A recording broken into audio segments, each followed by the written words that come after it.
end of the over. 19 without loss, 3 overs gone, 17 remain.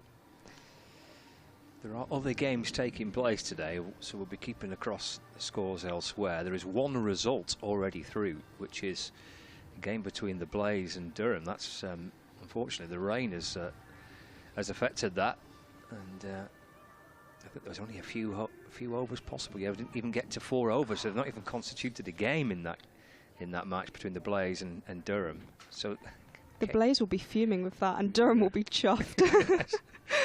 Durham will be delighted they don't have to play the Blaze. Yeah, that game was scheduled at Trent Bridge, but I'm afraid rain in the East Midlands. There's Phoebe Graham, and that's driven away by Austin towards mid-off. There's no run. So that just opens it up a little bit, doesn't it, for the chasing pack. Hampshire Hawks against Somerset. It's a game that's well advanced. This game's taking place in Southampton at the Utilita Bowl. Somerset have already finished their 20 overs. They're finished on 153 for 8. Graham comes striding in. Ball that's in the air. Enough to clear cover? Maybe. Yeah, it does. Just landing beyond the edge of the fielding circle. Liston will catch up with it, and they'll hustle back for a couple. Takes the score on to 21 without loss. So Hampshire Hawks were just above Lancashire and just behind the Bears in the group table. 38 without loss after 5. They've been set 1-5-4. You suspect they beat Somerset. I don't think Somerset have got any points other than a no result in the table so far. There's Graham to make Austin. That's in the air, but beyond this, that'll be 4 through the offside. It'll race out towards the cover boundary. And Meg Austin moves to 18. Lively start from 15 deliveries halfway through the 4th. It's 25 without loss. Yeah, the Bears have started well. I think particularly taking into consideration the absences they have from their side at the moment, with England A duties playing against New Zealand A. Yeah, so far, pretty strong start to the power play. 6 of the first 3 deliveries. Phoebe Graham in and bowling once more and driven away. It's in the air. I think in the end they've gone through for 1. I think that's a good stop. It was a really awkward bounce, I think, just in front. Yeah, I'm not so sure if that's good. Oh, actually, it might just need a little bit of. Oh no, everything's all right. But I think it was a really awkward bounce, wasn't it, in front of Eve Jones? Yeah. She did well to stop it, though. Those where you think, do I try and commit and take a catch? Do I try and hold back and just make sure it doesn't bounce and spin away from me? Graham in, balls again. Cloth out towards the leg side.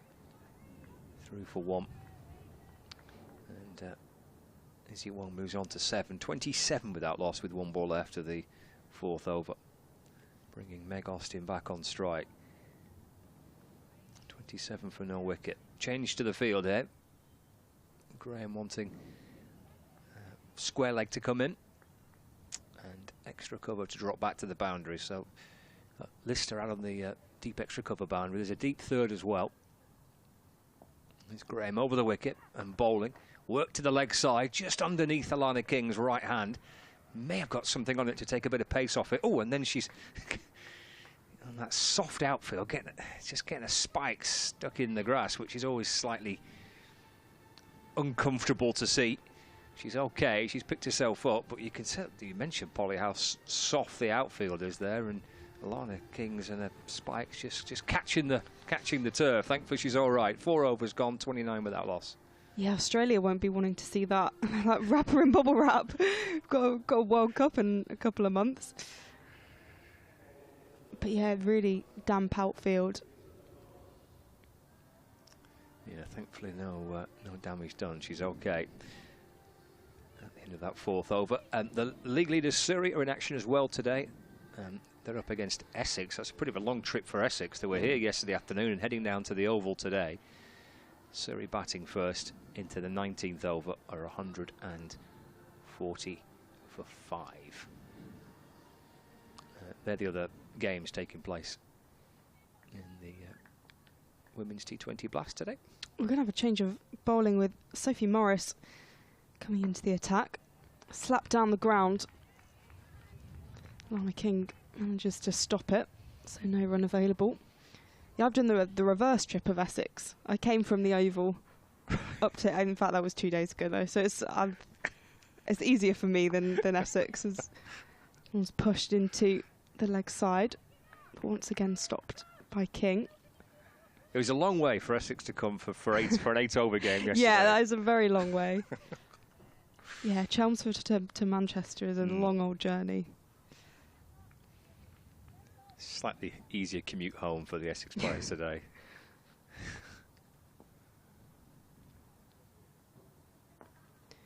Morris to Austin. This one's been lofted in the air. And I think that's 4. 6. Our view slightly obscured. I can't quite see the rope, but wow, what a shot. This comes down the track. And I knew it was big, but first 6 of the day. Lovely shot. Morris again, this one defended, much more tentative than the previous shot. Yes, a little bit flatter, wasn't it, from Morris? Not much air on that delivery, having seen Austin's come skipping down the pitch and hitting it back over her head for 6.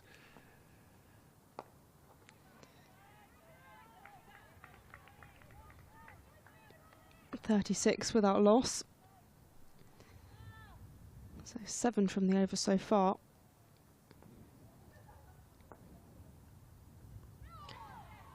That was much better from Morris.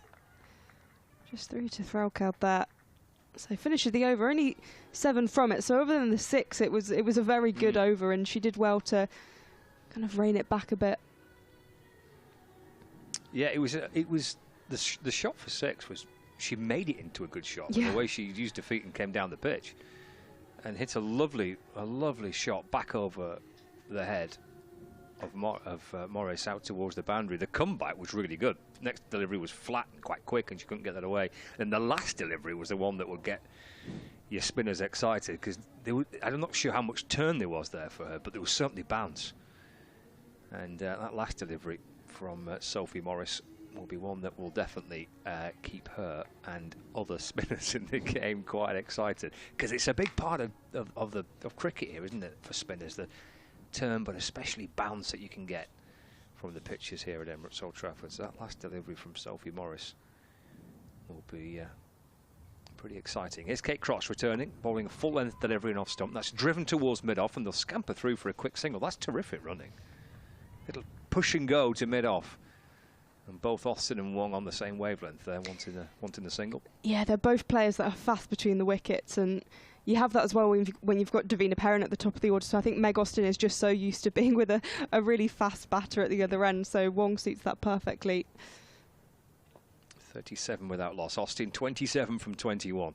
Here is Cross in and bowls again. That's cleared extra cover. That's a lovely shot by Austin up and over Eve Morris. It actually just plugs and again doesn't really bounce on, which particularly quick outfield here today with a little bit of rain around. They seem to bounce and plug a little bit. So we'll come back for 2. Austin moves to 29 from 22. Bears are 39 without loss. We're in the 6th over. Didn't quite get the rewards for that shot, I don't think. Yeah. With the damp outfield. Cross over the wicket, balls again. Again, that's clubbed pretty firmly. It's in the air. Could be a bit of bother here. Yeah, and gone. Excellent take. Tara Norris with the catch. Running behind Kate Cross from mid-off. Couldn't or didn't quite get a hold of it as she would have liked. And a nice breakthrough that for Thunder, because Meg Austin was looking in very, very nice touch. 29 she's gone for, caught by Norris off Cross, and the Bears lose their first wicket. 39 for 1 in the 6th.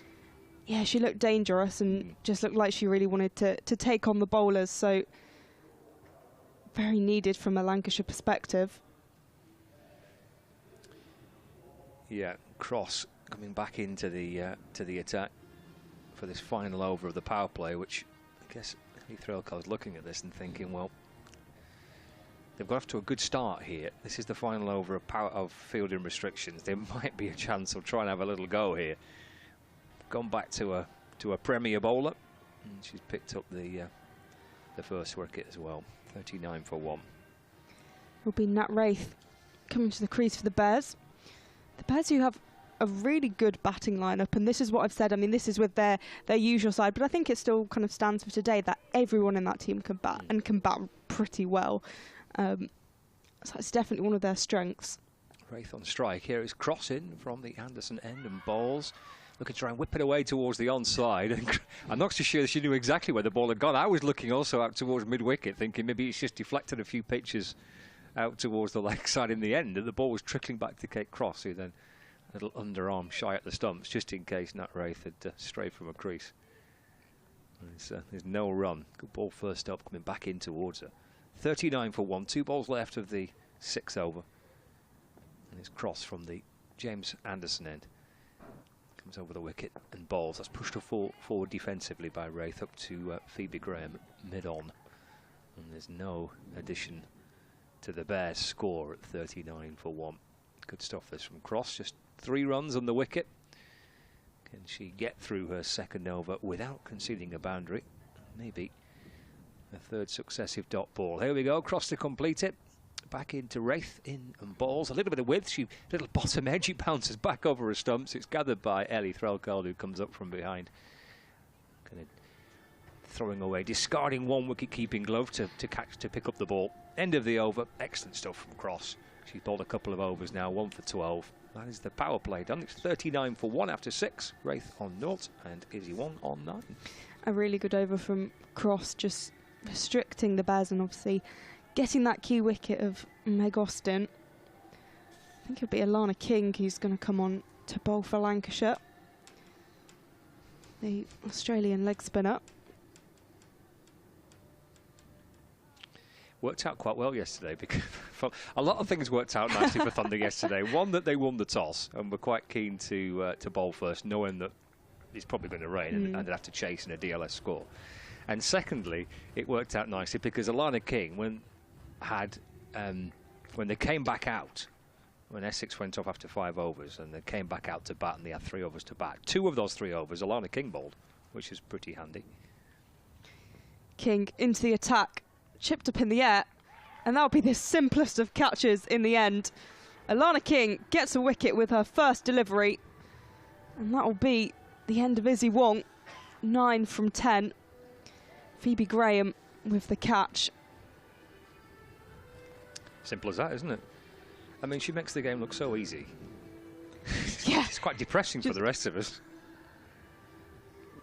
But again, I think that's a little bit of bounce there for Alana King. I mean, it's turned a bit, but it's perhaps more the bounce there that's kind of has been a big assistance to her.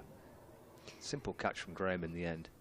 Yeah, really soft dismissal of Izzy Wong. I mean, Stair Callis will come in for the Bears.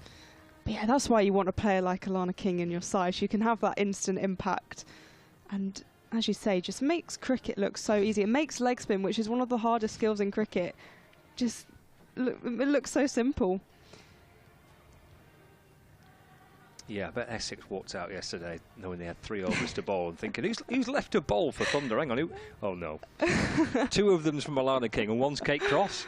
Oh gosh. You just want to get on the coach home at that point. Yeah, you would.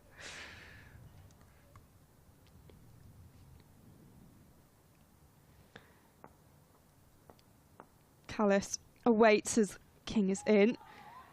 Defends first ball, which I think is a sensible option.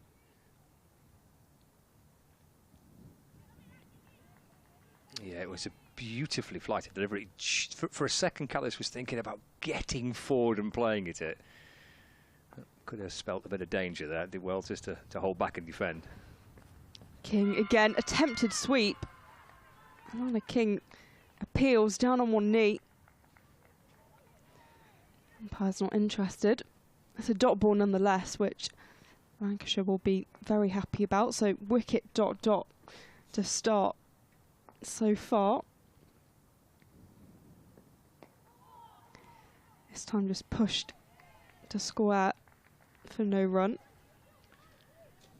2 balls away from a wicket maiden.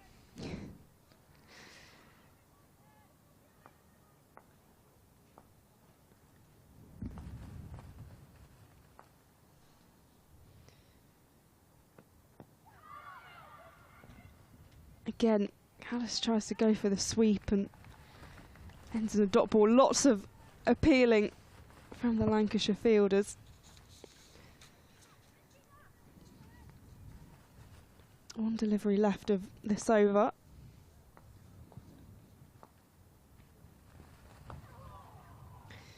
Chops that into the ground, and it will be a wicket maiden for Alana King to start, which is such a rarity in T20s, but she does it with complete ease, really putting the Bears batters under pressure.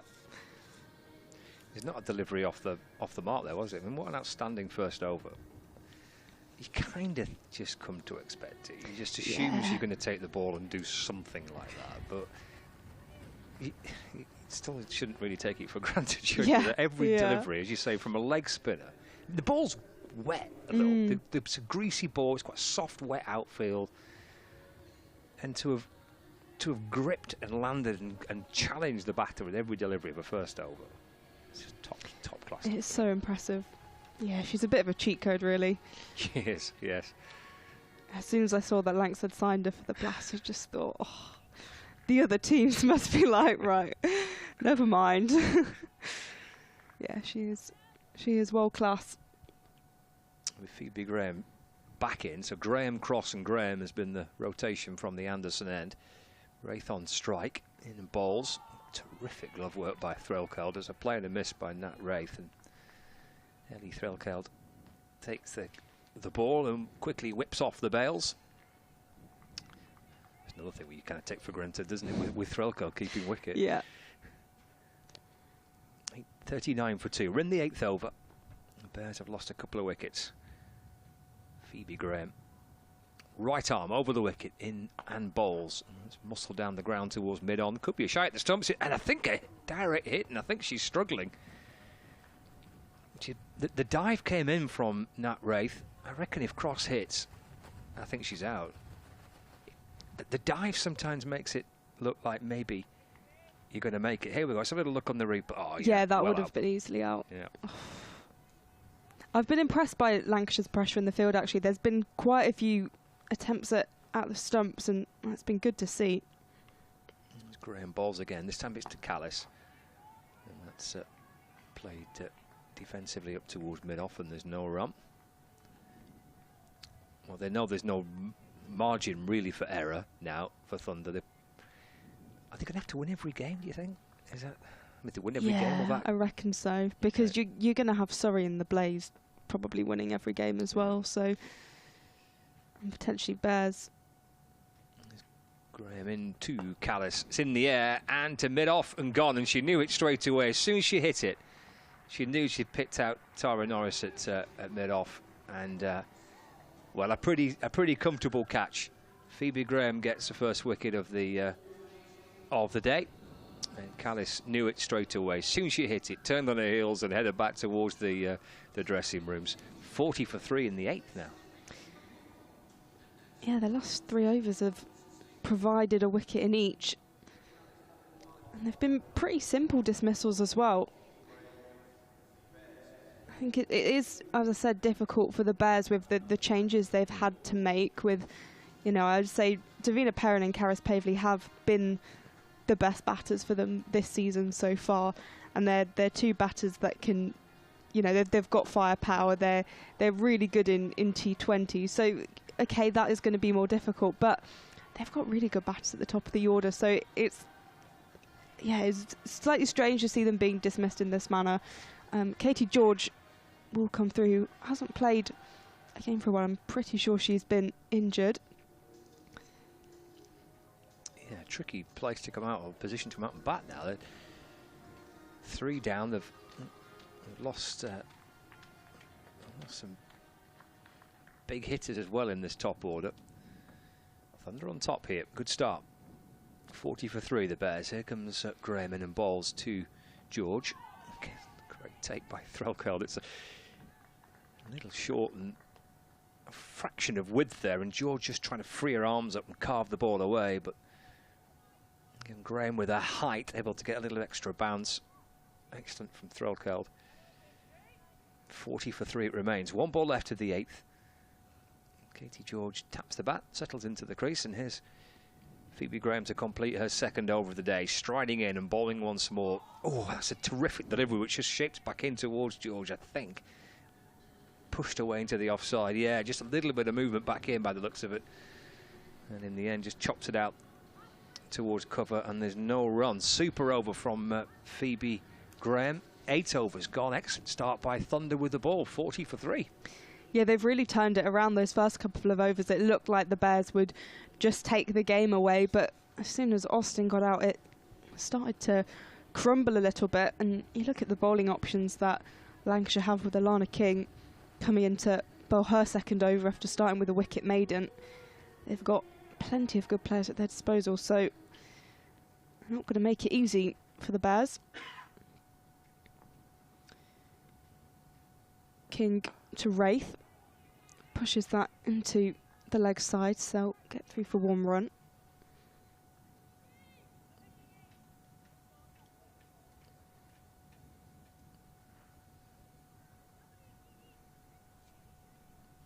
Considered a run, Alana King, outrageous.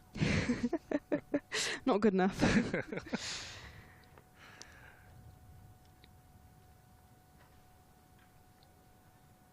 King to George this time, straight back at her, and she'll at the stumps, and she does take the bails off, but yeah, Katie George was safely back. I think it was just the sheer cheek of coming down the pitch to Alana King. How dare you? The no respect. And they catch the ball and throw down the stumps. Get back in your ground. Interesting though, isn't it, how you kind of play Alana King here, because you can't just kind of succumb 4 overs to King and say, well, you know, we're just going to have to try and find a way of scoring if you can.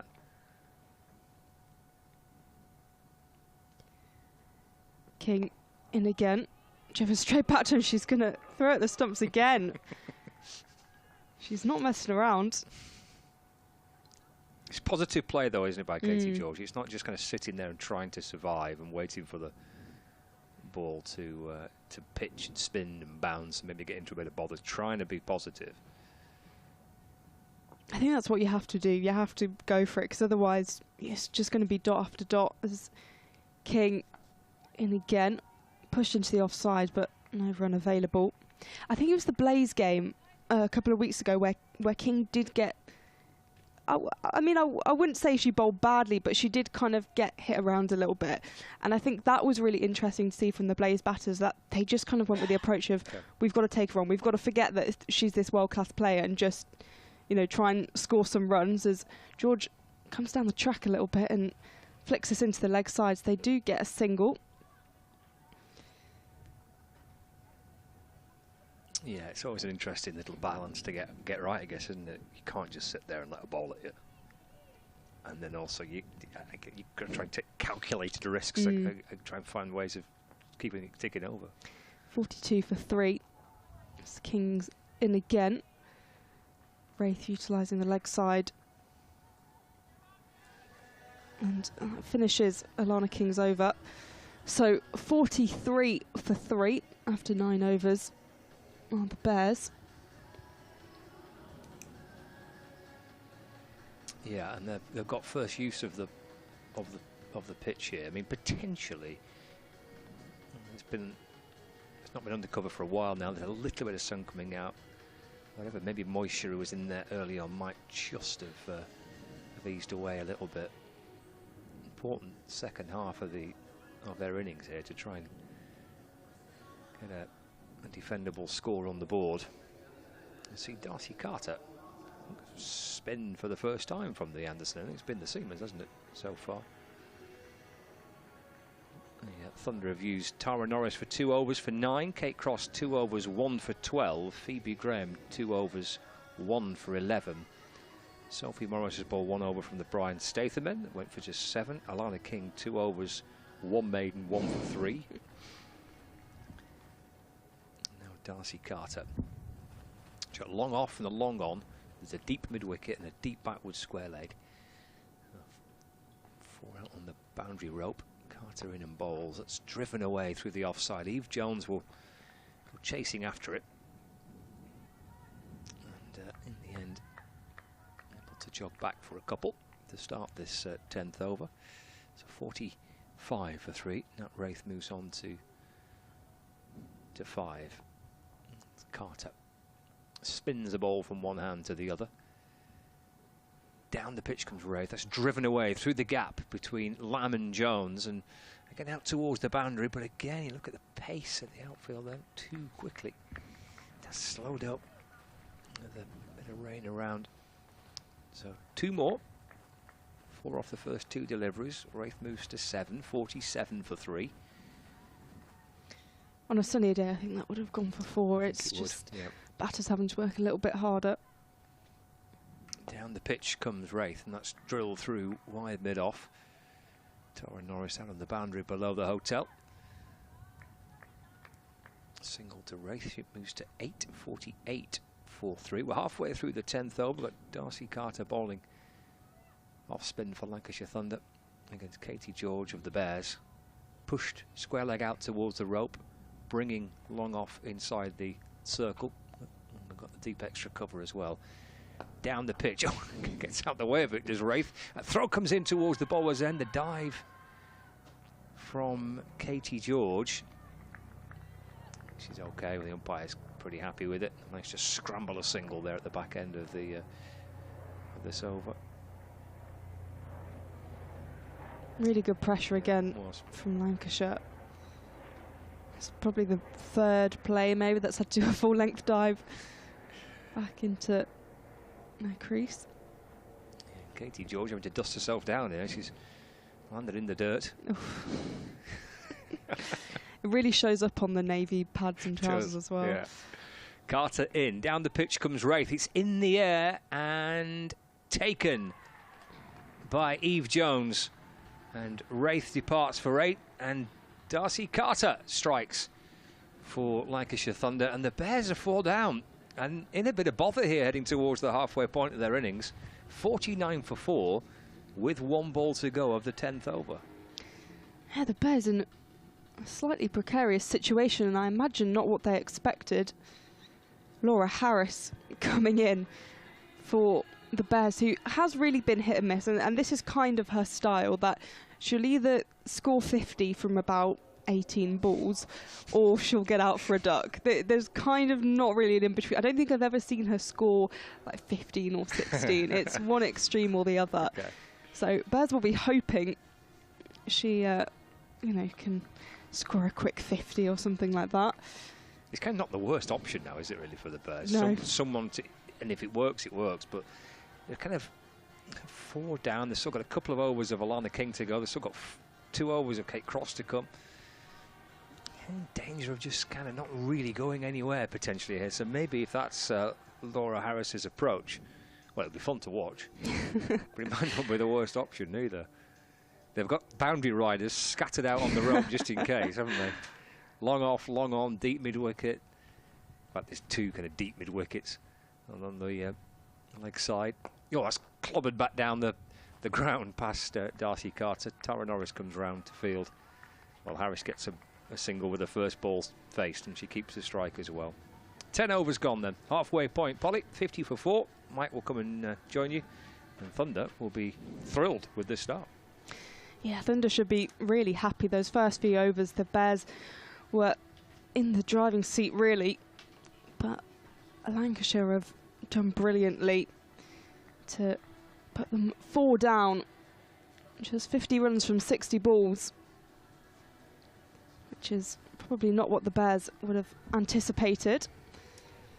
Very good news for Lancashire, though. They're in charge of this game at the moment. Indeed, as Tara Norris is going to be returning. She's bowled 3 overs so far.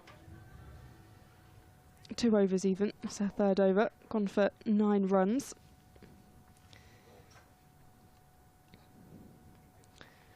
Laura Harris on strike. Norris in this one, whipped away, and it's going to go all the way for 4.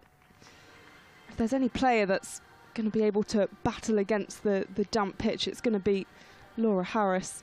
Plenty of power behind that.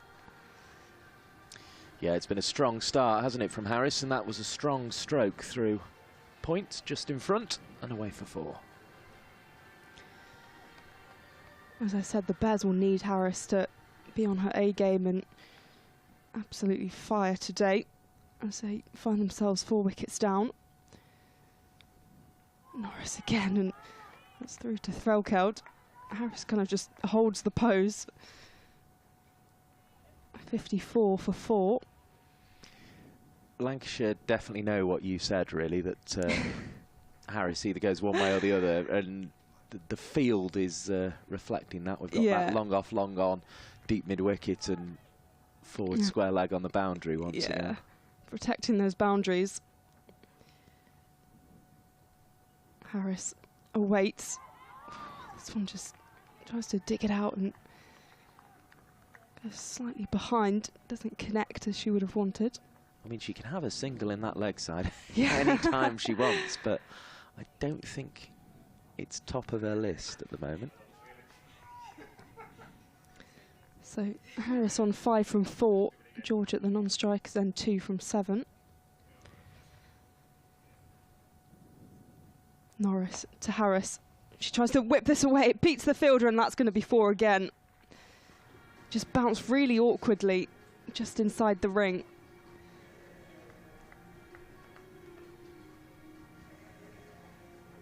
The hands very much went to the hips there of Ailsa. Yeah. She was not happy with the way that one kicked off the square right in front of her.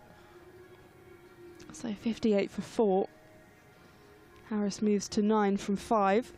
And Kate Cross just speaking to Tara Norris, potentially adjusting her plan slightly.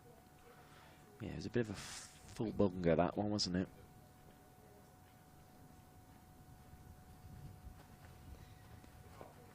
Norris in again, and won't be a run available. Nice idea from that, Harris, as you can hear the wind rattling along the gantry in front of us there. But yeah, just trying to guide that one away with everyone up on the offside. Norris getting a dot though. Norris, final ball of the over. And they'll push through for 1. So 59 for 4. I'm going to make way for Fee Morris, who's going to join Mike Perkins. Yeah, very exciting indeed. We've got Fee Morris, Lancashire Thunder cricketer, who will be popping in alongside myself. The clouds now have lightened. We've even got a little bit of blue sky, so it's all cleared up very nicely in time for this game. And Fee, really good to have you with us. How are you? Hi, Mike. Yeah, I'm not too bad, thanks. How are you? Yeah, very good, very good. I guess you're even better because of the way Lancashire are going here. It's going all right, isn't it? Yeah, it's quite a big boundary and a little bit slow, so I didn't expect it to be very high scoring, but yeah, it's been a great first 11 for the girls, definitely. And I guess decision at the toss was made fairly easy by the weather we had this morning. Yeah, she doesn't often win the toss, Al, so I think it was a good one to win today for sure. Yeah, I don't think there's any doubt whether you were going to battle ball today. But she was practicing this morning, you know. Was she? She was flipping the coin while she was waiting for Georgia Davis to come over. She's won 2 in a row now, apparently. I can't believe it. In comes Phoebe Graham to bowl from the Sir James Anderson end. Oh, and the ball's just popped out her hand, so she's going to return to the back of the mark and have another go at that one. Feels a fairly crucial stage, though, with Laura Harris at the wicket at the moment. She's come to the crease with a bit of purpose. Yeah, she always does Laris. She never hangs about. Here comes Phoebe Graham to bowl right arm over the wicket in the sunshine, and it's chopped away on the cut. There will be a single on offer, and it's 60 for 4 here at Emirates Old Trafford. Mike Perkins and Fee Morris with you, and we will continue to bring you this this game that we were saying it feels must win for Lancashire Thunder here. I was getting confused because obviously the County Cup you had the extra qualification place, but it's just the 3 in this one, isn't it? As in comes Graham to bowl. It's worked leg side by Katie George. We'll pick up another single, 61 for 4, with that sort of 11 points between where Lancashire are in 5th and the Bears. It feels they've got to close that gap today with victory. Yeah, definitely. I think pretty much all the games are quite must-win from here on. I think luckily we've played we've played Blaze twice now, so obviously one of the better teams in the tournament, and we've played Surrey twice, which is quite... so we've got a little bit of an easier run-in than it could have been, but yeah, for sure it's must-win today. Graham with a straight approach. Across the crease goes Harris and gets rather stuck in the end. Just has to stab the ball back to the bowler, so a dot ball and another one that'll be gratefully received here. Feels pretty key getting Laura Harris out early here. We always, when we speak about bowling at her, just speak about bowling at full and straight and trying to get under her bat. She's obviously incredibly powerful and it's a very big ball, so just trying to get rid of her levers and get under the bat as much as possible. Graham got it just about right last ball. Tries again. It's full, but it's one of those that ends up just being a half volley that's been clapped right over the cover boundary for 6. What a shot that was from Laura Harris. Just catching it at exactly the right moment. And away for 6 runs, 6 very valuable runs from the Bears' point of view. And she just caught that one perfectly. A lot of bottom hand in it. Took it right over the extra cover boundary for 6. 67 for 4. And I guess that's the margin, isn't it, with trying to bowl full and straight. If you get it slightly wrong, you're liable to disappear. Let's see what Phoebe Graham can produce with this one. It's whipped away into the leg side, and that one's going to be 4 as well. And 71 for 4 the Bears move on to. They've needed an over like this, and they've had 2 very good balls there, Phoebe Graham. Fee Morris. Phoebe Graham, though, will be almost more disappointed about the second one, I would have thought.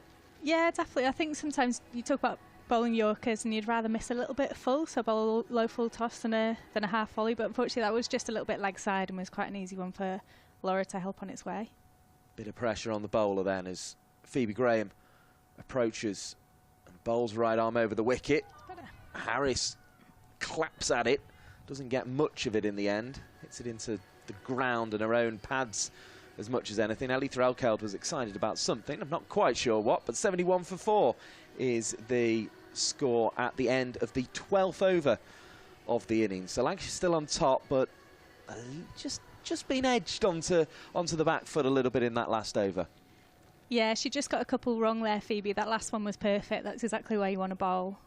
Just hitting that popping crease and really trying to get under Laura's bat. She has an unbelievable stat, Laura Harris. It's something ridiculous. Like she scores a duck or scores 40% of the time. Really? But 40%? She's an incredible player, but I think because she goes so hard from ball 1. It's always fraught with risk, as another player who likes to hit the ball hard and be quite inventive at times, as she was showing there, is Katie George, but didn't get much of that reverse sweep in the end, and it is a dot ball. Full ball from Sophie Morris. As she delivers. Into the pads it goes. They're going to take a leg by. Long way down the pitch, so very unlikely the umpire is going to be interested in the LBW shout. 72 for 4. I like this field here from Soph, or the one that she's just had to Katie, with trying to keep that mid-wicket in as much as possible. I think to Laura Harris, you just take your luck, don't you? You try and get her off strike, but I think to Katie George, trying to keep her on strike and keep that mid-wicket in for as long as possible. Yeah, the fielder on the 45, the only one in the ring, and that's bowled. There's a good bit of bowling by Sophie Morris. We were talking about going full and straight here. Well, that's as straight as you can get, really. Knocking back the middle stump, bails everywhere, and the little enterprising knock of 21 from 12 balls from Laura Harris has come to an end, and it's a really good piece of left-arm spin from Sophie Morris. Your namesake, your spin twin, and she's got it right there. Yeah, I call her my little sister. Everyone always asks if we're related. I say, no, I don't need another sister. I don't need another member of the family. But yeah, that was perfect, that from Soph, just cramping her up. And I think that's bowled around the legs, which you don't often see. But yeah, that's perfect there from Soph Morris, full and straight, hitting middle. She's done really well here, Soph, coming back in. Bowled a really tight first over and then a tight first few balls here. So hopefully she can carry that on. It was as if Harris there was actually, she realised the field was so far back on the leg side that she had to try and beat that fielder in the ring on the 45, and that's what she was trying by moving across, but didn't come off in the end. 72 for 5 then, the score halfway through the 13th over of the innings, as Morris just sweeps away a bit of dirt on her run-up. Takes a look around the field. Mid-wicket's back in, but other than that it's all up on the offside as Sophie Morris starts to Amisaran Kumar, who finds extra cover with her first ball. Eve Jones there with the fielding, no run. Yeah, I think they've only got 3 out, so really trying to put pressure on the new batter and keep her on strike for the next couple of balls. 4 the maximum you're allowed in this competition this season, as Threlkeld looking for the leg side stumping, maybe as much to put the umpire off the wide signal as anything else. She just loves to show off, does Ellie, doesn't she? Show her how fast her hands are. Certainly the premier keeper at this level of competition. Does a great job captaining and contributes with the bat as well. Does the Thunder captain. Yeah, she's not very good at sitting still, is Ellie. So No. I think the more she can contribute, the better, really. She's, yeah, doesn't often sit still. That will explain why she was practicing her coin toss earlier. As Saran Kumar works it down the ground. There was almost the sense they were going to be put off the single there by Alana King rushing in from mid-wicket. But a single is added, 74 for 5. And here's Morris again with 4 up on the offside now. Long off has gone back for Katie George, who's down the track and is hitting towards long on. Couple of bounces, finds Kate Cross, who returns with vigour, and that's another single to the total. It's rather been the order of the day. 75 for 5, but the big wicket of Laura Harris in that over fee. Yeah, it's hard to know what a par score is on this pitch. It's, like I said before, it's quite a big boundary, and it's obviously had quite a lot of rain on it this morning in true Manchester style, so it's a little bit of a slow outfield.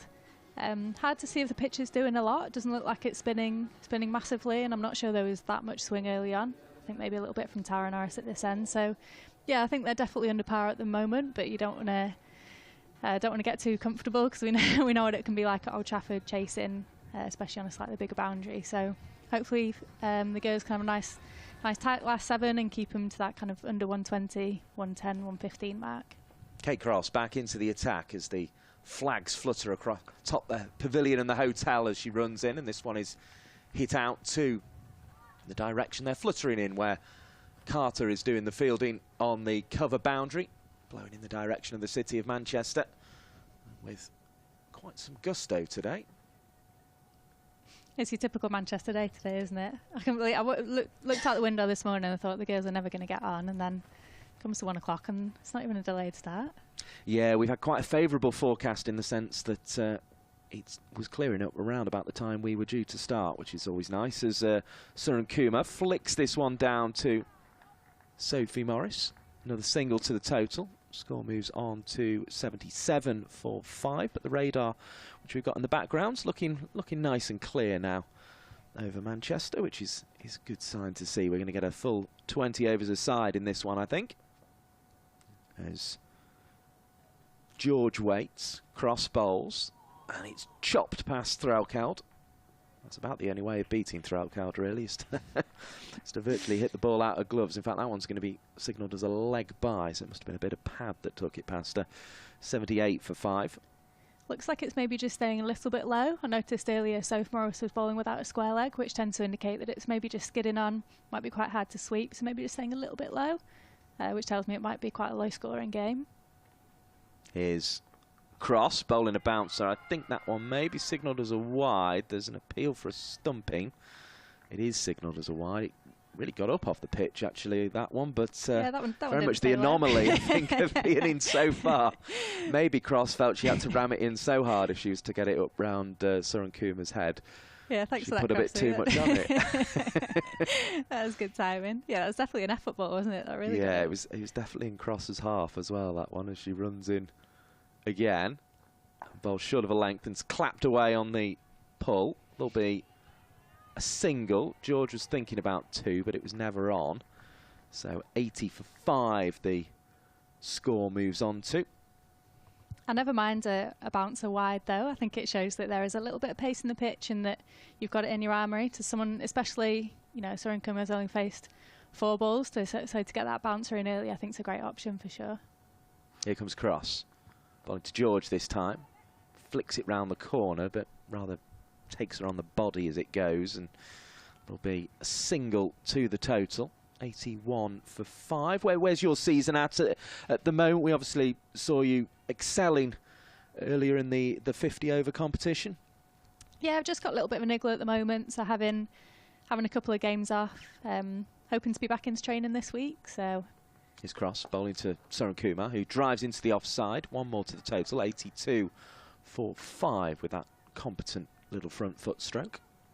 So yeah, hoping to be back into training. Well, fingers crossed tomorrow, which would be nice. But yeah, just had a couple of weeks off. It's obviously been quite a hectic schedule, and my body's not quite as young as it used to be. So just kind of getting used to having a few more games. But yeah, fingers crossed back in this week and back to playing as quick as possible. But it's great to see the girls winning yesterday and having a good go out there today so far. So yeah, I'm sure they're all in good hands. Yeah, it must be nice when you've got a couple of games off that you actually see people step in and do a good job.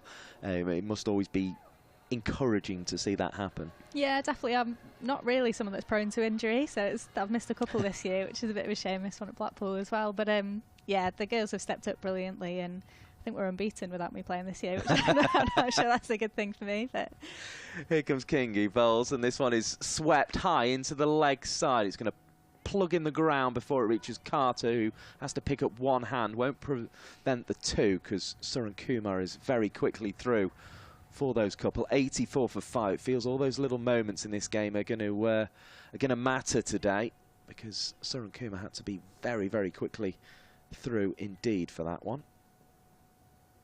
Lana King again. Right arm over the wicket, leg spin bowler. And that one's hit down the ground for 1 this time. 85 for 5, Alana King. 98 international wickets across all formats, 13 in Tests, 58 in ODIs and 27 in T20 internationals. And that's from 69 appearances for Australia across all formats. Was one of the stars of the Ashes this winter as well, as down the track comes George, gets to it on the full, hits it nicely again into the leg side, but Carter is there with the fielding at deep mid-wicket. Feels like a day that there's going to be a lot of 2 scored, doesn't it? I don't know if we can just have Darcy Carter in a couple off that boundary with it being pretty big and pretty slow. I don't know if she could just be 5 off and really prevent that too. She's got a great arm and she's pretty quick across the ground, Dar, so I think she should just take a little bit of a risk there and go kind of 5 off. They've done away with the fielder on the 45 and moved Phoebe Graham to straight mid-wicket. That means you've got a backward square leg on the boundary now, as well as the mid-wicket and the long on and the long off. And that's bowled. Again, same ploy that Harris tried, moving across the stumps and sweeping into what for Surun Kumar would have been a vacant area behind square on the leg side. She's missed it and she's been bowled, and it was very much a case of something we'd seen before in the innings. 86 for 6 is the score. Surun Kumar is out for 7. She bowled really well today, didn't she, Kingy? She varied her pace really nicely. That one looked just a little bit quicker through the air. I don't know if it just skidded on a little bit. Maybe a little bit of a setup, taking that 45 out. Yeah, it looks like it was just a bit of a top spinner. But top of off stump, that's absolutely perfect. Exactly where you want to bowl. She's been a great addition to the squad, Kingy. She's the right character. Very lively. I was going to say, she seems bright, from just sort of a kind of bright, bubbly person to have around. Yeah, she obviously, her cricket speaks for itself. She's I faced her a few times at the nets, and I think I ran past about 7 out of the first balls she bowled at me. So yeah, she's obviously a brilliant cricketer, but just as a character, she a bit of a breath of fresh air. She's always happy, always smiling. Yeah, she's great fun and always brings a bit of energy to the group as well, which you definitely need when, like I said, we've got so many games this year and you can lose a bit of energy halfway through the season. So yeah, for her to come in and take Katie Mack's place, quite like for like actually in terms of energy, she's been great. In comes King to bowl, right arm over the wicket, flicked airily over the leg side for 1 run. Cross comes round from long on to do the field. He seems to embrace what's expected of an Australian overseas, I think, in Alana King's case. Is that fair? Yeah, she had big boots to fill coming in after Katie Mack had such a good start to the season with this. Here's King who bowls, and this one is knocked off the toes down the ground to cross. Another single to the total. We move on to 88 for 6 at the end of the 15th over. Yeah, she's great on the pitch. Obviously, Kingy she's a pretty loud character, as a lot of Aussies are. Very competitive, but I think off the pitch as well, she loves her coffee, loves her running as well, loves exploring. So it's been great to have her around for sure. She's not quite like Katie Mack, who goes running on her days off, is she? I heard that earlier in the season, and I thought it tallies, but it's it's not quite a surprise to hear someone who gets run on their day off. I wouldn't recommend anyone following Katie Mack on Strava. She doesn't make you feel great by herself. I thought I was an all right runner, and then I followed her, and I was like, all right, show me up here, Katie. But no, she does. I think she likes the odd run, but maybe not quite so much as Katie Mack. Not quite that keen now. In comes Sophie Morris. Left arm round the wicket, this time from the Anderson end. That one is hit very, very nicely between what was a very small gap between backward point and cover point. It's been dissected and it's brought 4 runs.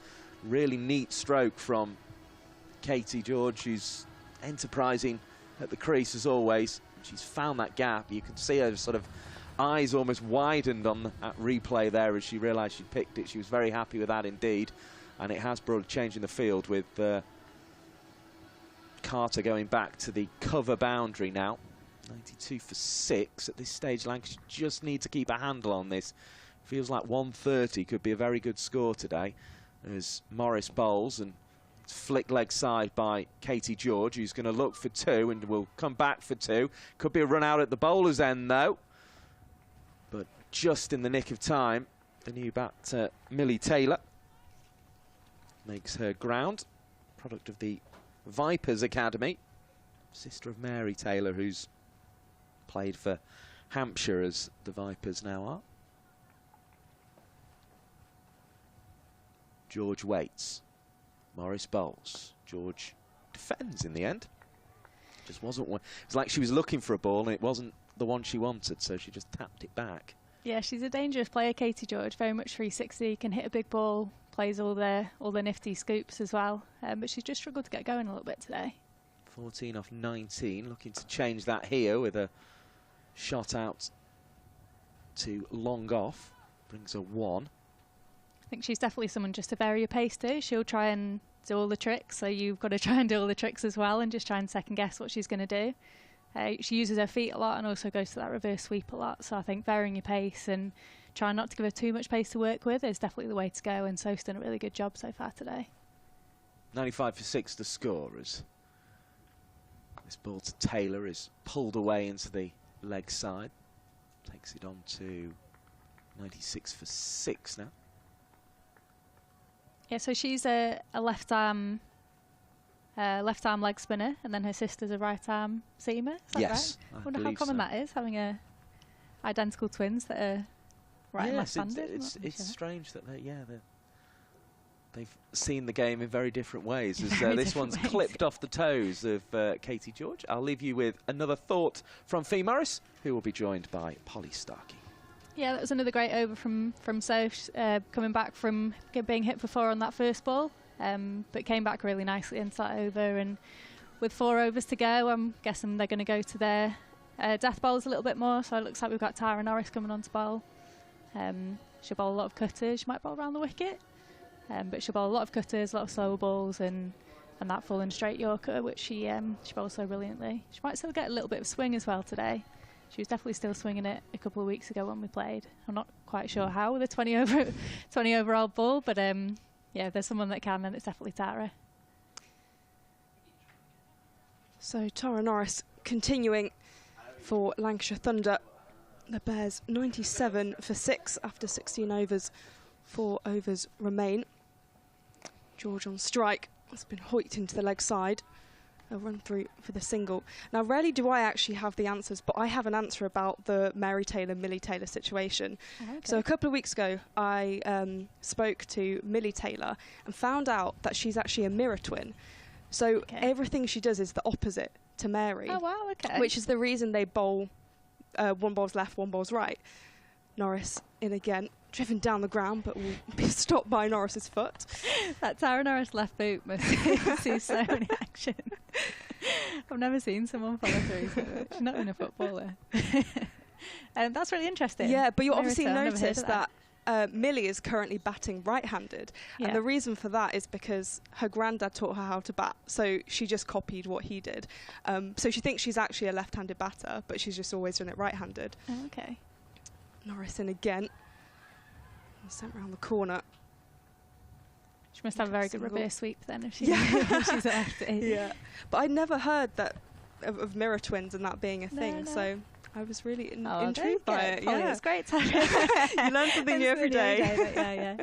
It's quite common in, I know Tash Farrant, she's obviously left-handed, but was a very good hockey player, so that's why she plays the reverse sweep so well. And I think Lydia Greenway, is a very good hockey player too. Yeah, I've not heard of someone just being taught about right-handed. They were a lefty. Norris again through to Threlkeld. So 99 for 6, 1 run short of that 3-figure mark. It's definitely starting to stay a little bit low, I think, isn't it? Yeah. It can do. Sometimes you get a wicket at Old Trafford that really bounces, and some stay really low. You rarely get ones that are in the middle. So it looks like today we're just playing on a little bit of a low one, which, might mean that the scores are a little bit lower, but it definitely feels like they're a little under par at the moment, the Bears. Yeah, we've obviously mentioned the rain this morning as well, and I had the same thing. I looked outside and I was like, we're not going to get a game. And I walked here through the rain and just thought, why am I doing this? And I get here and it's really bright and it's fine. It's off and away. Taylor awaits. Plays us into the leg side for 1 run. So 101 for 6, that 100 up for the Bears from the previous ball. And that'll be the end of the over. 17 overs gone, 3 overs remain. That was a great spell, that, from Tara. She was really unlucky early on not to take a wicket. I think she had a couple that didn't quite go to hand and it just about missed the stump. So she was quite unlucky to not take a wicket today. But yeah, not for 22 or 4 overs. That's a great day out. We're going to see Alana King back into the attack, switching ends now.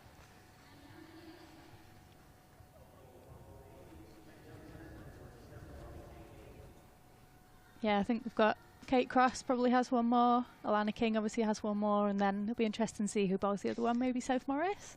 Yeah, I'm intrigued because they've got plenty of options left. So what Threlkeld goes with. This has been swept really powerfully. A really good piece of fielding out there to stop it from the boundary. Work of Darcy Carter and Elsa Lister. There's not many people that would have stopped that, but Darcy has the arms. She's like Elastigirl sometimes. Yeah. She's pure limbs. But that was a great diving stop on the boundary there. King in again. Taylor using the leg side. Pushed it to square. 103 for 6, 104 for 6 even. Alana King 2 wickets so far in this game. Yeah, she's bowled really well today, Kingy. I think I said earlier, she's just varied her pace really nicely. Doesn't look like it's spinning massively, maybe a little bit of turn out there, but yeah, she's just got as much out of the wicket as she could. George comes down the track and slaps that down the ground. It's a good bit of work again in the field to stop the boundary. Fielding's been brilliant today from the Thunder girls. They've really put their body on the line. It's a pretty hard square at Old Trafford. It can feel like diving on concrete sometimes. You can probably see by the scars on my elbows, but yeah, they've really put their bodies on the line today and made some great diving stops. Yeah, I've been impressed by the pressure in the field. This one flicked into the leg side for 1 run.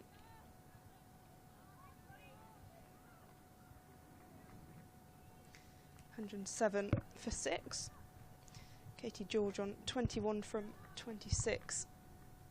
Yeah, I think she'll be the key here for the remaining 2.5 overs. I think in a low-scoring game, it can be really tight towards the end.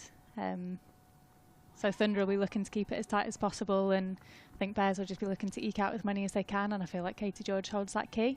So I think as much as they can, keep Taylor on strike and keep Katie George off strike for sure. Taylor awaits as King for her action again. Sweat once again. Just get the 1 run. So end of the over, 108 for 6, 18 overs gone, just 2 remain, and I want to get a few more runs on the board. It was a good start initially from the Bears, and then a collapse of wickets with Austin, Wong and Callis going in quick succession. And they found themselves 6 wickets down. It's been good from a Lancashire perspective, with obviously finals day around the corner with 3 places available, and really tight at the top of the table with Surrey and the Blaze, and then Warwickshire behind. Hampshire as well playing at the moment, who are level on points with Lancashire Thunder. Yeah, it feels like Blaze and Surrey are running away with it a little bit. Yeah. Morris back into the attack for Lancashire. But yeah, I think that third spot is definitely up for grabs. I was just saying with Mike earlier, this feels like quite a must-win game, especially against probably the biggest rivals for that third place spot. So yeah, definitely hoping for a big win today. It makes it exciting after this round. I think most teams have 4 games left, so there's a lot at stake, and it's good for the competition to have that tightness at the top. And that's gone all the way for 4. That was good from Katie George. Yeah, that's a great pocket, that from Katie George. She's just dissected the fielders really nicely there, and it's just skidded along that outfield. That feels like the way to go on this pitch. I think you still want to hit as straight as possible. But I think with Sophie Morris, she's not a massive spinner of the ball, and she's got quite a low arm, so she's just kind of gone with the angle there and gone just a little bit wide of mid-on. George again coming down the track a little bit. This drops just short of Morris herself. 113 for 6. What she's really good at, Sophie, is she doesn't lose her head. If someone hits her for 4, she doesn't change too much. Sometimes you can do too much, but she's so consistent, and she's got such a good head on her for such a young shoulders. And in her first I think it's her first year as a pro, first full year as a pro, and she's done brilliantly. She's like a sponge. She absorbs so much. But yeah, definitely doesn't lose her head when she's been hit for a couple of boundaries. Just keeps it really nice and simple. Keeps the stumps in play as much as possible. Morris in again to Taylor this time. He sweeps this. They're going to push for 2. Good throw in, but the Bears' batters are safely back. I do think for a lot of young players, I've noticed, particularly this season, but even in previous seasons in the regional structure, that transition to senior cricket seems really seamless, and I think that's credit to the counties, because coming into that environment must be pretty scary and daunting at times, but I've noticed with a lot of players it's been a really seamless introduction. Driven down the ground, we'll just find Eve Jones. The Bells are whipped off, so it's gonna be a run out. That's really weird. That was one of the strangest run outs I've seen. Everything was in slow motion there, wasn't it? I think we'll have to see the replay. I think there's a direct hit. I think that was a great throw for Eve Jones. Mary Taylor is going to have to go in interesting circumstances. So it's 116 for 7. I think that was hit to Eve Jones at extra cover, and neither of the batters really ran. And then she's just throwing the stumps down. So yeah, great stuff from Eve Jones. Kept cool under pressure, as she so often does. Let's have a look at the replay here. So Katie George goes for the run, and I think Millie Taylor even just slightly gives up a bit. She realises what's happening. It was a late call, so I think it was just a communication thing, really. Yeah, I think they were just, as I was saying before, they were probably just trying to get Katie George on strike there. Not sure it was the best thing to do with only 1 ball to go. You might be better off just taking another one. But yeah, I think Katie George just trying to get back on strike, and yeah, maybe the right thing to do at this stage. But a good result for Lancashire with all the pressure they've put on in the field, and reaping the rewards of that with a run out. So the captain, Georgia Davis, comes out to the middle, a very capable batter. Coming in a slightly precarious situation, just will want to put a few more runs on the board in this final over. Yeah, I think just going back to what you were saying, Polly, about that seamless transition. Just watch crossy balls. Crosses into Davis, driven down the ground. Quick single. So we have a great system here where we have mentors and mentees, so quite a few of the, I guess, more senior members. I definitely include myself in that, one of the more senior members of the team. I think it's myself, Tara, Phoebe and a couple of the other girls. Mentor some of the academy girls coming up. It just means that they get to know us a little bit, and obviously when they then do hopefully make their debut or get their pro contract, that they already know a few of the girls. So I'm not sure who Sos was last year, but I've got a couple of the academy girls that I catch up with sort of every couple of weeks. That's really interesting to hear, and I think that's such a positive thing to have in place, just to you know, as you say, ease that transition. And, you know, there's already so many extra things when they come into a senior side to think about. It's so different to academy cricket. But having those things in place just to make the environment a bit more comfortable to come into, I think is really positive. Yeah, definitely. Yeah. Cross to George. Leans back and slashes that into the offside. Darcy Carter with a good throw. A full length dive again from Katie George, who is pretty much covered in dust and has been for a couple of overs. I think that's her second or third full length dive she's had to do. She's done really well here, actually, Katie George. She's a little bit slow to get off the mark, and her first 10 balls was a little bit of a struggle with wickets falling around her, but she's done really well here to get the Bears up to what could be a defendable total. Yeah, she hits all around the ground, and she can be really tricky to bowl at, especially as a spinner. Uses her feet a lot and sweeps a lot. So, yeah, she's done a good job here in quite a tricky innings for the team. 119 for 7. Cross in. Slapped by George. He looked to go for a second, but Georgia Davis is sent back. So just the one. She's had a few tricky ones there, Ellie. So it can be quite tricky here at Emirates Old Trafford with this square. It can be quite rough, and it's such a big square, and it's quite hard. So sometimes when you're throwing the ball in, it can either really skid at you or really go over your head. So she's done really well, Ellie. She's the right girl for the job, for sure. Push for one. As Thalkeld's unable to get to that. So 121 for 7. The last ball of the over approaching. With Warwickshire wanting to have put on a competitive total. As we say, we're not really sure what a pass score would be with the weather conditions we've had. As cross in for the final ball down the ground. They'll go for one. They're going to push for 2. And I think they'll do it safely in the end. Another full-length dive. This time, I think that's Georgia Davis. Oh no, it's Katie George even, who is laid out on the floor. She might need a good lie down when she gets back. Yeah, I think maybe a change of shirt as well. I think she's only just come back from injury as well, Katie. Yeah, so, yeah, really putting her body on the line. There, so the Bears finish 123 for 7 after 20 overs. Lancashire will be chasing 124 in this T20 Blast game. A little summary of how the innings went. We had Meg Austin opening the batting alongside Izzy Wong for the Bears. Meg Austin scored a helpful 29 from 23.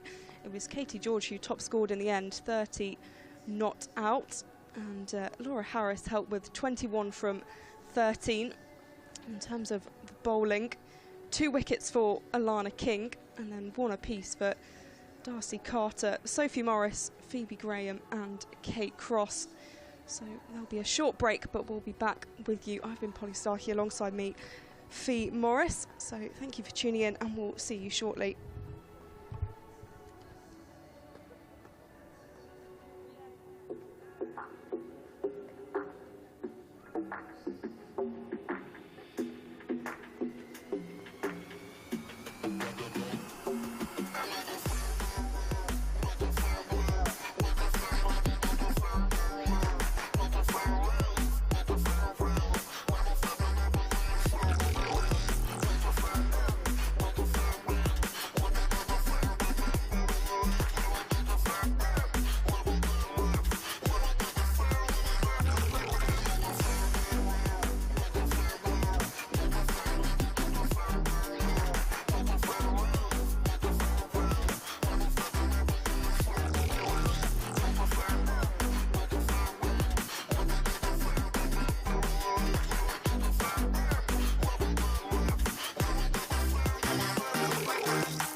Two names rich in history: Barton's, our family-run business with over 100 years of experience in drinks distribution, and Lancashire Cricket, a club drenched in tradition, heritage and globally recognised moments.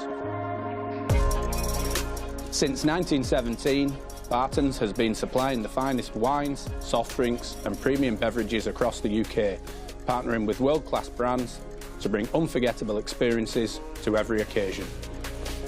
Now, we're excited to announce we will be bringing that same passion to cricket fans at Emirates Old Trafford. As the official wine, spirits and soft drinks partner of Lancashire Cricket, we're elevating matchday experiences, hospitality and celebrations across the next 3 years. From the first ball to the final cheers, Barton's is here to make every moment one to savour. Keep an eye out for some familiar brands such as Guinness, Celavino, VK Hooch and Britvic. Barton's and Lancashire Cricket, partnership built on passion, unforgettable moments and history.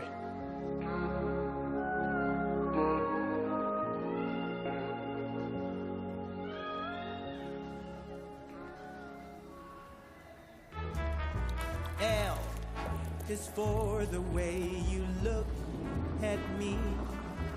O is for the only one I see. V is very, very extraordinary. Welcome to the opening day. Oh, that is a wonderful shot.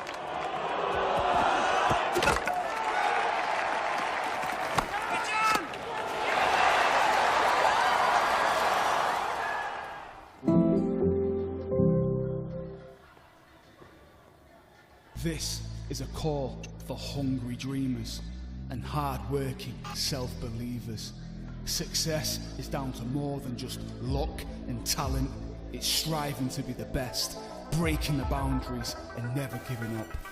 Are you ready to become your best self? Are you ready to unlock your greatness? So what are you waiting for? This is Education Evolved. This is UA 92. When I was a kid, there was no professional women's cricket. I didn't even think that women could be professional sports people. Especially early on, it just didn't really seem like there was a career in it. To support myself around cricket, I had to work at the petrol garage. I was the only girl, so I stood out.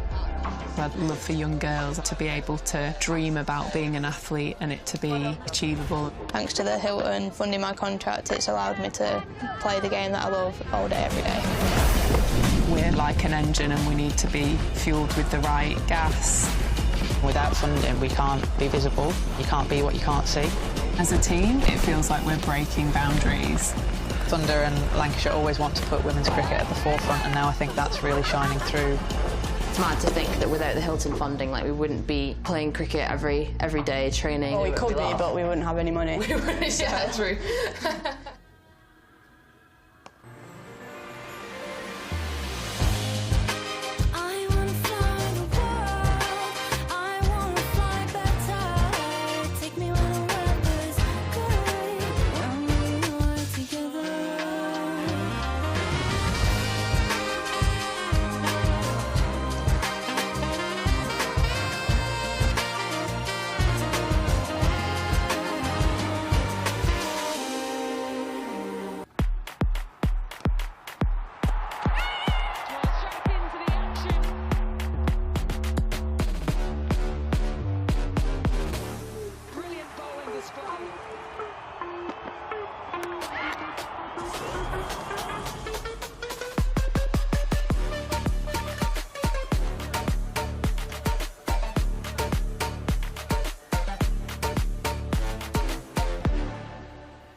(1864). We were first class then, and we're first class now. With a dream to spread cricket through Lancashire's towns, where girls and boys, with willow and leather, become more than a badge, but the red rose together. A club where more than legends are made, but friendships obsessions, moments replayed on our screens, in our minds, in our hearts forever. 'Cause it's who we are, our DNA, the Red Rose together. Statham, Briggs, Jimmy, Freddie and Joss, Chappie, Sir Clive Lloyd, Carol Hodges, Kate Cross. What a roll call. It's a hard one to measure, with future names still to be written on the Red Rose together. We're all about people. It's what the Red Rose really means. Yeah, the ones signing autographs, but the ones behind the scenes. Our community, grassroots, the ones that feel tethered. Whether you're from here or belong here, we're the Red Rose together.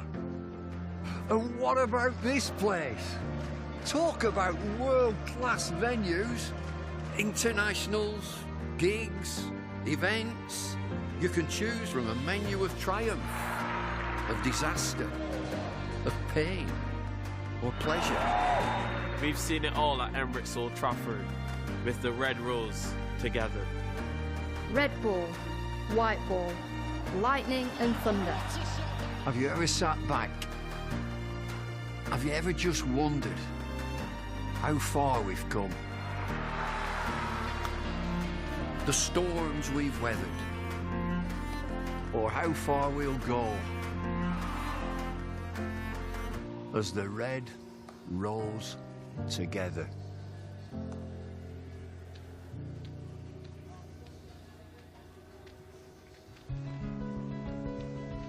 Life can be extraordinary, unforgettable, amazing. Life is about the joy of being together. It's sharing every moment, indulging your passions, and making memories that stay with you forever.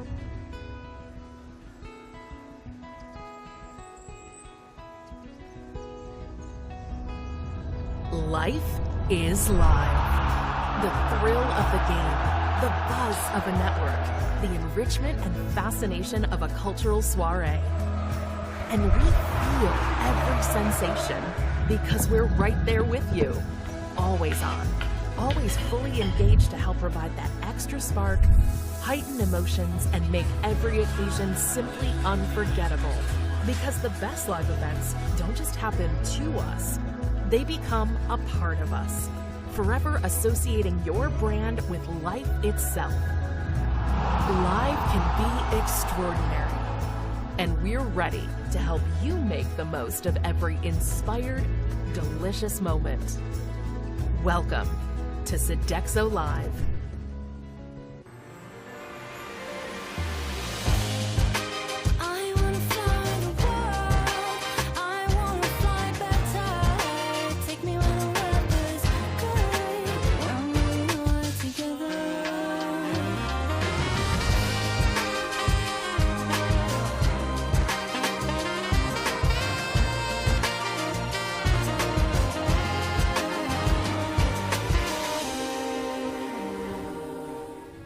So a target of 124 for Lancashire Thunder to make it back-to-back home wins over this weekend and close the gap, narrow the gap to the Bears, who currently occupy third spot in the group stage.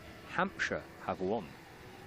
They were set 154 to beat Somerset, and they've kind of cruised to victory, really. 8-wicket win for Hampshire at the Utility Bowl in Southampton, which means the group stages have bunched up again, haven't they? The top two starting to pull away. Surrey 31 points. The Blaze have played, as it stands, 2 games more, but Surrey are playing today. 31 points. The top two both have 31 points. The Bears are third, occupying the final qualification spot for finals day with 28 points. Hampshire now, with that win, moved to 21 points. Thunder, Polly Starkey, need a win to keep themselves in touch with those above them. Yeah, the Hampshire one makes things quite interesting. I think obviously Lancashire will be aware that Hampshire game's happening, and I suspect they would expect Hampshire to win. given Somerset's running the competition so far. So it's looking really interesting at the top of the table now, much, much closer. And yeah, with the potential for some last-minute drama. That last round, I think it's the 18th of July or something like that.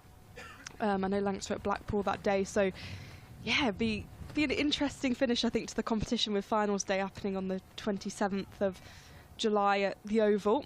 And it's going to be Izzy Wong opening the bowling for the Bears. Jones on strike and starting with a wide. Yeah, it's making this run chase a little extra intriguing, isn't it? I mean, 4 points to begin with. Win the game to begin with. Can they win it with a bonus point? Ooh. Is that asking too much? Just win the game first. Yeah. Okay, fair enough. I mean, I don't think it is too much to ask. And, you know, it was a lower total. As we said, we don't really know what's par on this pitch as that's driven down the ground, but we'll just find the fielder inside the ring.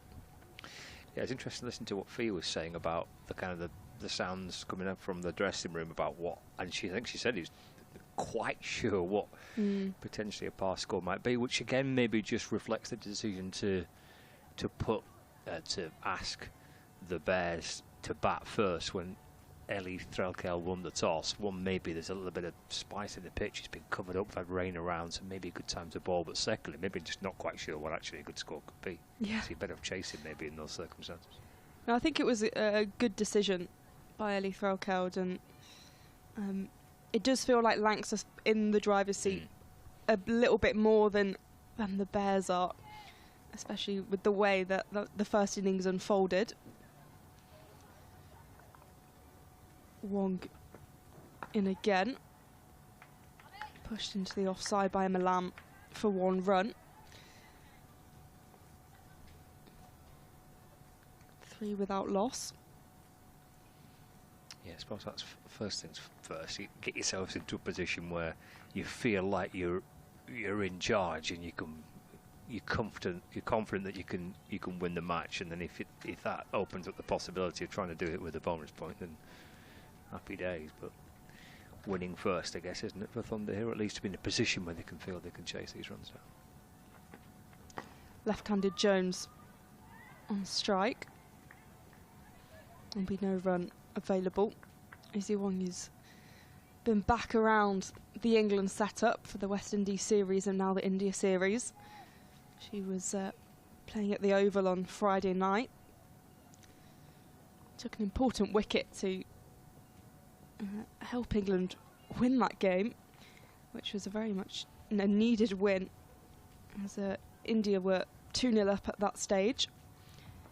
Wong to Jones once again.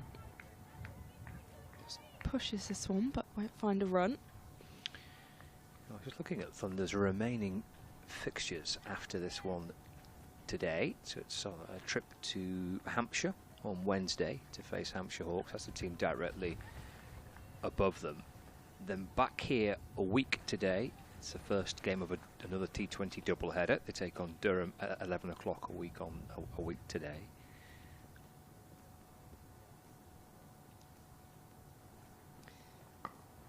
Wong to Jones.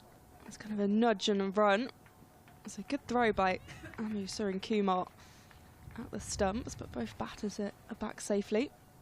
Then it's Essex away the following Wednesday. And as you mentioned, probably the final round of fixtures sees Lancashire play Somerset at Stanley Park in Blackpool. So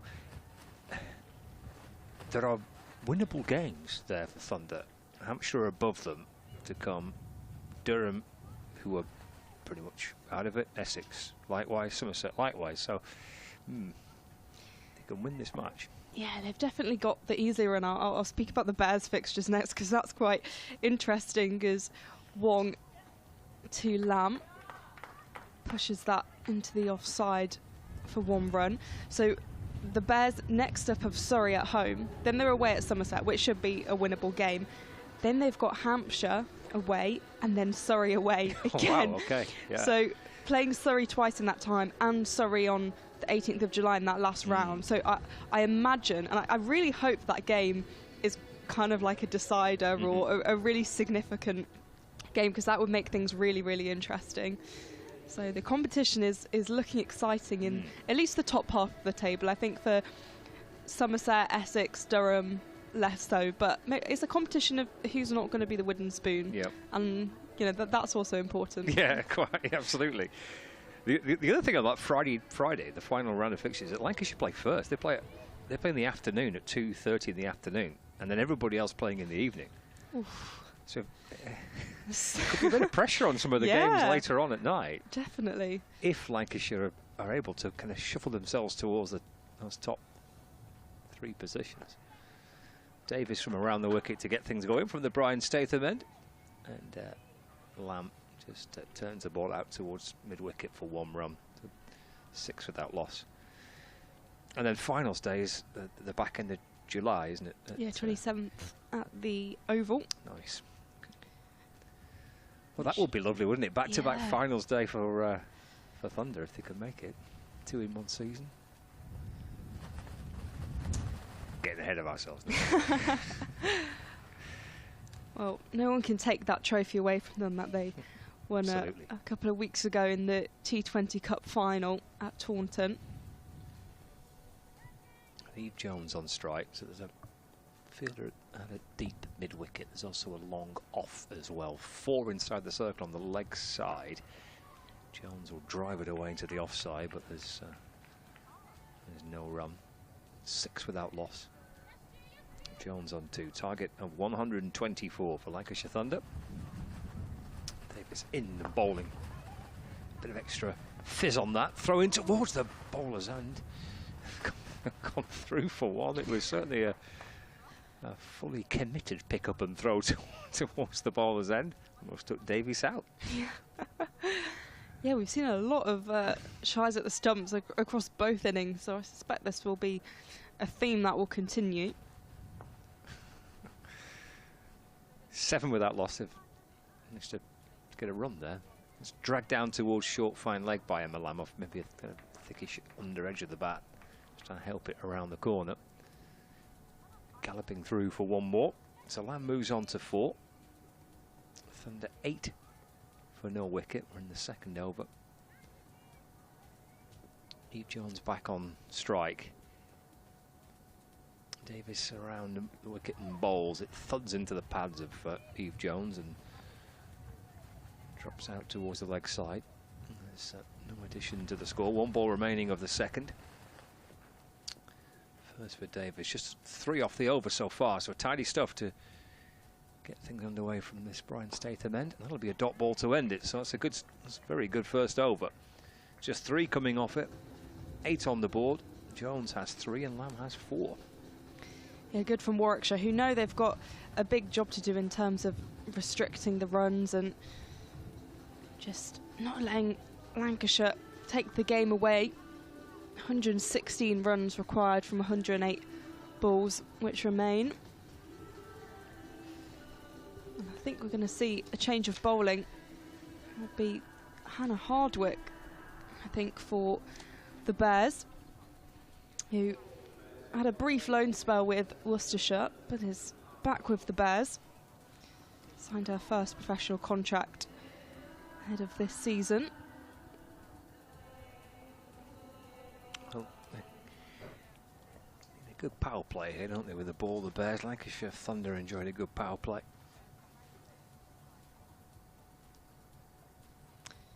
Eight without loss as Hardwick is in. It's lofted into the air and it will find the boundary. First ball is punished for 4. It's set up nicely for Emma Lamb, but goodness me, the strength there, this muscle down to mid-wicket. It's a brute of a shot. I mean, we've mentioned how big the boundaries are here, and it's tough to get the ball that far out, but also with, I mean, I suspect the field would have dried a little bit, but I mean, it hasn't been complete blue skies and heat, so it's difficult to reach those boundaries. So Hardwick in again to Lamb, flicks it into the leg side past the umpire at square. If you can't really drop short to Lamb, can you really? Certainly on a nice pace pitch. I mean, it wasn't that short, but it's short enough where Lamb can just kind of sit back and muscle it out through mid-wicket. It's a very good shot. 13 without loss.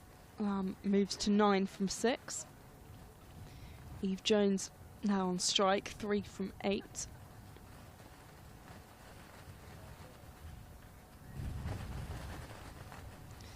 Hardwick to the left-hander. It's a nice swipe at that. Just find Millie Taylor. We'll get the 1 run.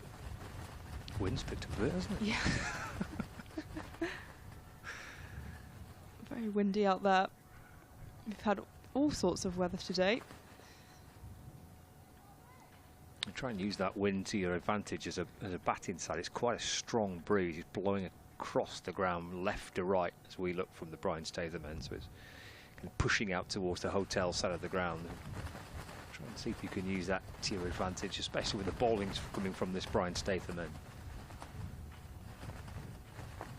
Hardwick to Lamb. Flicks that into the leg side. They'll get the single.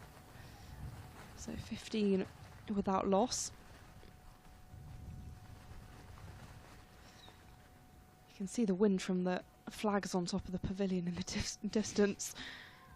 In fact, I think one of the flagpoles is even swaying. I think it is. I don't know if that's my eyes. No, I think you're right. Actually, the flagpole. Jones awaits and defends that one.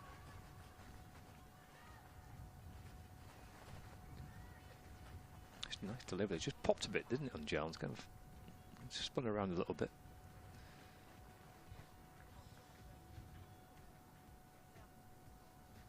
Got the first delivery wrong. Just dropped a little bit short on Lamb, did Hardwick, but then she's come back really nicely.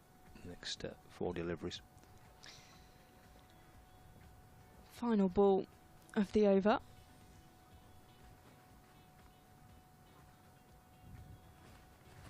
To Jones, hoiks that in the air, and it will go all the way for 6.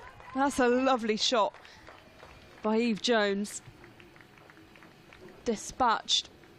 And that's the first 6 for Lancashire of the game. Just for a second, she's looking, isn't she? Because there's a fielder down on the fine leg boundary. And she's looking at the ball, looking down to the field, and trying to work out whether she got enough to clear the field up.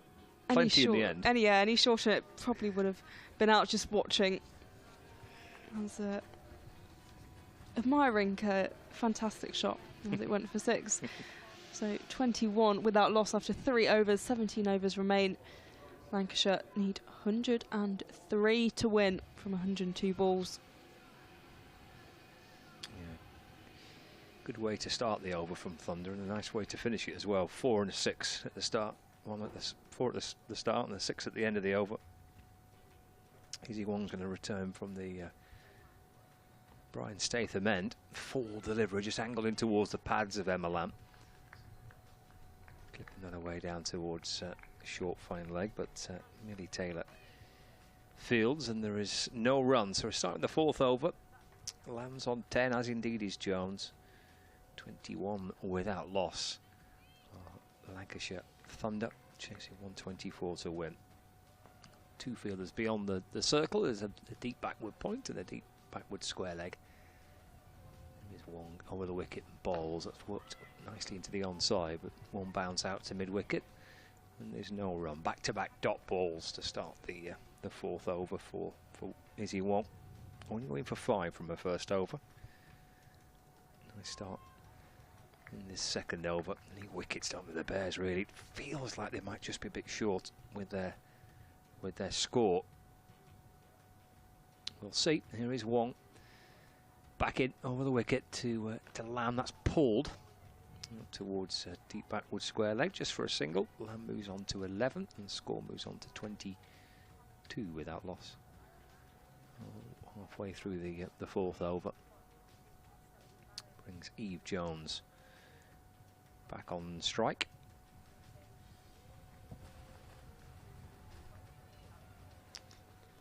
Eve Jones against her former team. She captained the Sparks for a good 4 or 5 seasons. It was since 2020. And made the move back up to Lancashire. She waits for Wong, who comes around the wicket and bowls. Angled in towards Jones. That's Turn to mid on. And there is no run. She's had a pretty good season so far, Eve Jones. Started nicely in the one-day cup at the start of the campaign. Got plenty of runs. Yeah, the 50 over stuff was brilliant. For like watching Eve Jones and Emma Lamb open the batting, and they would just pile on the runs. Their partnership at the top of the order was quite something. Century and plenty of 50s early part of the season. Forced onto the back foot to defend this time. Again, from around the wicket, angled in, just pushed up towards mid-off. And there is no addition to the score, which remains at 22 for no wicket, with one ball remaining of the fourth over. Because it helps with the left-hand, right-hand combination, that type of thing as well. Both players able to score runs in different ways. Final ball of the fourth has been a very good over this by Izzy Wong. Jones waits and bowls. Oh, that's driven firmly to the right of mid-off. 4 runs for Eve Jones. That really was clattered away. And it takes the runs required down to double digits. It's 98 to win. 4 overs gone. A positive power play so far by Thunder on what was up until then a very good over by Izzy Wong. Well, the shine gets taken off it with a powerful shot for 4 by Jones. She moves to 14. 26 without loss after 4. 98 required from 96 balls, and Lancashire are looking really comfortable. I think the big difference is the amount of boundaries so far from Lancashire. They've just kind of got up and running really quickly, and if they can continue that, then you know they might be on for the bonus point.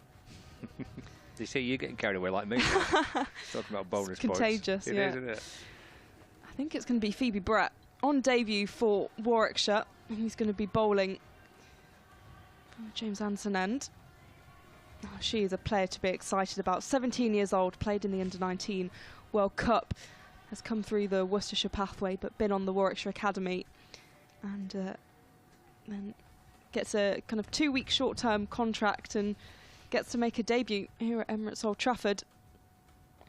Brett in and starts with a dot, which is always good. Yeah, a little high five too as well from a couple of her teammates. Be a few butterflies, I'm sure, but nice ball first up on debut. And again, Bell's whipped off, but Lamb safely in her crease.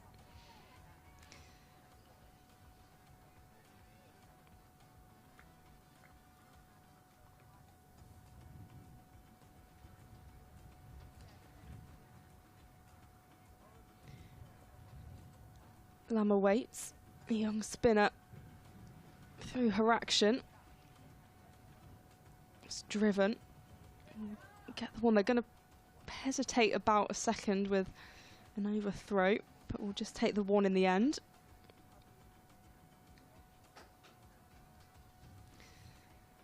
Yeah, I spoke to Phoebe Brett about a month ago, I think it was, when she was playing with Worcestershire, and she was saying she actually only started bowling spin around COVID time, so I think it was 2021. Okay. She just went to a net with her dad, and they were just bowling, and she started bowling spin because before that she was bowling seaman. She's taken to it very, very well, and that's been a big part of why she's been picked in various sides, particularly that Under-19 World Cup side where she was one of the youngest players. This one turned around the corner by Jones. But we'll just get one.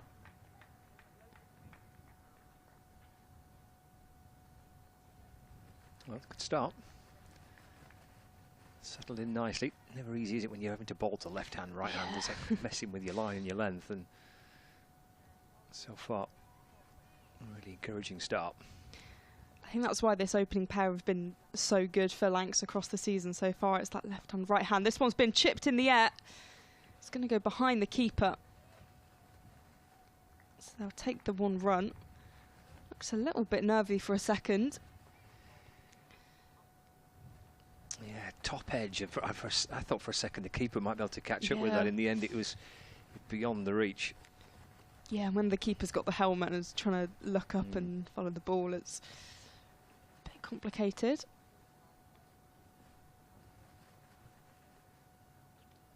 Brett, and again, Bells are whipped off, but Once again, Jones in her crease, so that's the end of the over.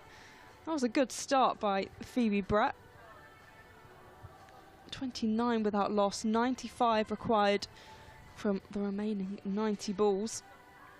Yeah, excellent start. Really nice round arm action, left arm spinner. Quite tall by the looks of it. A long way away, but she looks quite tall. She's taller than the umpire at that top end. Maybe, well, hell, she'll like it here because there will be a bit of bounce for her on the pitches here. That's a really good start on debut. Settled in nicely. Spin from both ends. That's swept, but toppish edge from Lamb. Just loop over the keeper. Lamb gets a single, moves to 14. I think it definitely helps that Phoebe's been playing Tier 2 cricket consistently across this season and has been a really important part of that Worcestershire side. In fact, I think they're playing today and they'll really miss her. But she's had that exposure to senior cricket, even if it has been in Tier 2. Worked away to the leg side by Jones. And there's no run. Is that where do you think that kind of the tier system works well for you? As Davis is in and bowling. That's in the air. Oh, that was a horrible bounce to the right of backward point. It's going to be 4 actually for Jones. And moves on to 18, 34 without loss. The fact that you've got a little bit of movement between the tiers, players can drop down, play, can step up and have a chance. I'm a big fan of the tier system. I think the loan system perhaps needs to be looked at a little bit, just because I think it is frustrating if you're a Tier 2 player and you kind of just then get kicked out the side for someone dropping down from Tier 1. But I think in terms of bridging that gap between Tier 1 and 2, it's excellent. As is that shot through mid-wicket by Eve Jones. Beats the dive of short mid-wicket, but beautifully placed. George Franks, the photographer, as ever, leaping into action. Well, that might be generous. 38 without loss. We're in the 6th over. It's a lovely shot. Jones to 22. Yeah, I'm sure Jones has played a lot against Georgia Davis in the nets over the years, and now as opposition. Fuller ball by Georgia Davis, and it's driven back towards her by Eve Jones. And there's no run. 1 ball remaining of the power play, and Lancashire Thunder with a delivery to go in a pretty healthy looking position. Clipped out towards mid-wicket, and there's no run. So a couple of dot balls to end the over, but Thunder, I think, Polly will be pretty happy with that power play. They've not lost any wickets. That might be the crucial part of it. They're 38 runs on the board.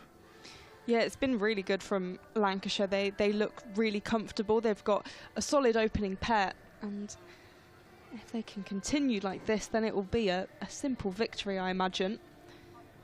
I think the challenge is just the variety that the Bears have in their bowling, and I think that could pose a slight challenge to Lancashire. It will be Millie Taylor. Speaking of variation, we've got a left arm leg spinner coming into the attack.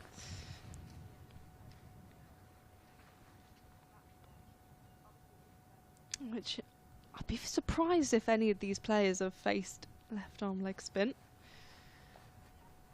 First ball is swept. We'll just go for the 1 run. You just don't see it, do you? Whether it's men's or women's cricket, really. I mean, you just don't see it that often. Interestingly, Warwickshire also have Jake Lintott on the men's side, who, bowls the same. And maybe it's a Warwickshire thing. Well, exactly. And I asked Millie about this. I was like, well, was that part of your decision? And she was like, I didn't actually know that he bowled that way. So it was just kind of coincidence. But he'd done a lot of work with her over the winter. Okay, right. And I think Warwickshire put out a video at the start of the year showing that, as Eve Jones takes hold of that, but will just get the 1 run. So yeah, they've been working together, and she's worked a lot with spin coaches as well, and that was a big thing for her moving to Warwickshire when she got the offer. She spoke to Laura McLeod and was like, well, I really want to work on my spin and have good spin coaching, and it's paying off because she's been fantastic in the blast so far. This one swept by Emma Lamb, but it goes for 4. It beats the fielders out there. We've got Amusa and Kumar and Hannah Hardwick racing around the boundary to try and stop that. Such a lovely shot. A little shuffle down the pitch. Lovely sweep shot for 4. As you say, Polly, there's not a great deal of room again to try and pick out the gap between the two fielders. Yeah, probably chose the place with the smallest gap. Pushed into the offside. Get the 1. That's all they need to do, just kind of... They don't need to go too big because they've done that early on. Just 79 runs to win from 80 balls. Taylor to Jones, and that will be a wicket. That was brilliant work behind the stumps. And that Wraith and Millie Taylor getting the breakthrough, the needed wicket, as this partnership was developing very nicely between Jones and Lamb. He's watching this back on the replay. Yeah. Just goes and tries to swing at it. And that Wraith whipping the bails off. So good work from the Bears to break that partnership. 45 for 1. Yeah, it's a really good piece of bowling by Millie Taylor, because that's properly got Eve Jones out there. That's pitched and turned away from Eve Jones. It's come down the pitch. And expecting that leg spinner to come back in towards it. And it goes the other way. Good glove work. And that's a fine piece of bowling. That's probably got Eve Jones out there rather than kind of bat a mistake. And they needed that, the Bears. Good start by Thunder. So like for like, as Tilika Stephen comes into bat. There's an appeal first ball. Not a bad shout, that. Millie Taylor's gasping, got her hands over her face. She can't quite believe that. It will go down as a dot ball, but it's all smiles from Millie Taylor. A really good start from her. 45 for 1 after 7 overs, 79 runs required from 78 balls for Lancashire. Having watched 2 overs from Davis, 1 from Brett and 1 from Taylor, spinners here for the Bears are going to be quite important here. Definitely. That was a good shout, that. Yeah. Really was a very good shout for LBW. Maybe a bit high? Okay, maybe a bit high, Mike reckons. What a terrific first over, though. Right, Brett switching ends. Left arm spin from around the wicket from the Statham end. Let's run away off the face of the bat down towards short third. There is no run. I've news from the Oval, where Surrey are taking on Essex, and Lauren Winfield Hill has set off like an absolute train. As Brett comes in and bowls, down the pitch comes Lamb. That's worked through mid-on for a single. So she's 35 from 19 balls. And Essex are 44 for 1 after 5 overs. They need 50 more runs to win. As Telekesteven comes on strike for the first time. 46 for 1. We're in the 8th. In and bowls. That's worked out towards the leg side for a single. Beyond the reach of mid-wicket. Might even come back for 2 now, just the 1. Telekesteven gets her first single. 47 for 1. So this must have been reduced, affected via Duckworth-Lewis-Stern, this game at the Oval. Yeah, I think I saw it was raining there earlier. Swept, it's in the air. Up towards square leg for 1. They were set 97 off 10, I think. I think that was the challenge. And you know, they're giving it a go. But yeah, Lauren Winfield Hill has set off like an absolute train. 35 not out from 19 deliveries. In comes Brett, balls full of ball, worked her way through the onside by Kester and fielded at mid-wicket. And there is no run. Yeah, that will be an interesting game, because if Lauren Winfield Hill can stay in and Essex can cause an upset against Surrey, that would throw a spanner in the works. Here is Brett. twirling in, bowling once more. And that's pushed into the onside. Kesterman wants a single and gets one. And doubles her score, moves to 2. And that's the end of the 8th over. Meanwhile here, Lancashire Thunder made a very positive start. They've got bags of time left. When you had 8 overs of the reply. And they've got themselves 49 for 1. So 75 needed, 22 deliveries to go. But this little period here of spin from both ends will make this quite a tricky little chance to try and score for Thunder. Definitely, the spin has been very effective. On the Essex game, I mean, if Essex lose, they're going to feel really hard done by the rain over this weekend.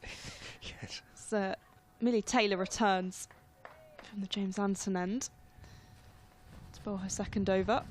Picked up the wicket of Eve Jones to have that breakthrough. Yeah, just to confirm that the altered score, it was 94 runs to win 10 overs was the target from 10 overs for Essex. Taylor in again. And really nice shot by Emma Lamb. And that will be 4. Another boundary for Lancashire. Moving the team 54 for 1. 70 runs from 70 balls, so have plenty of time to do this. But yeah, really nice reverse sweep by Emma Lamb.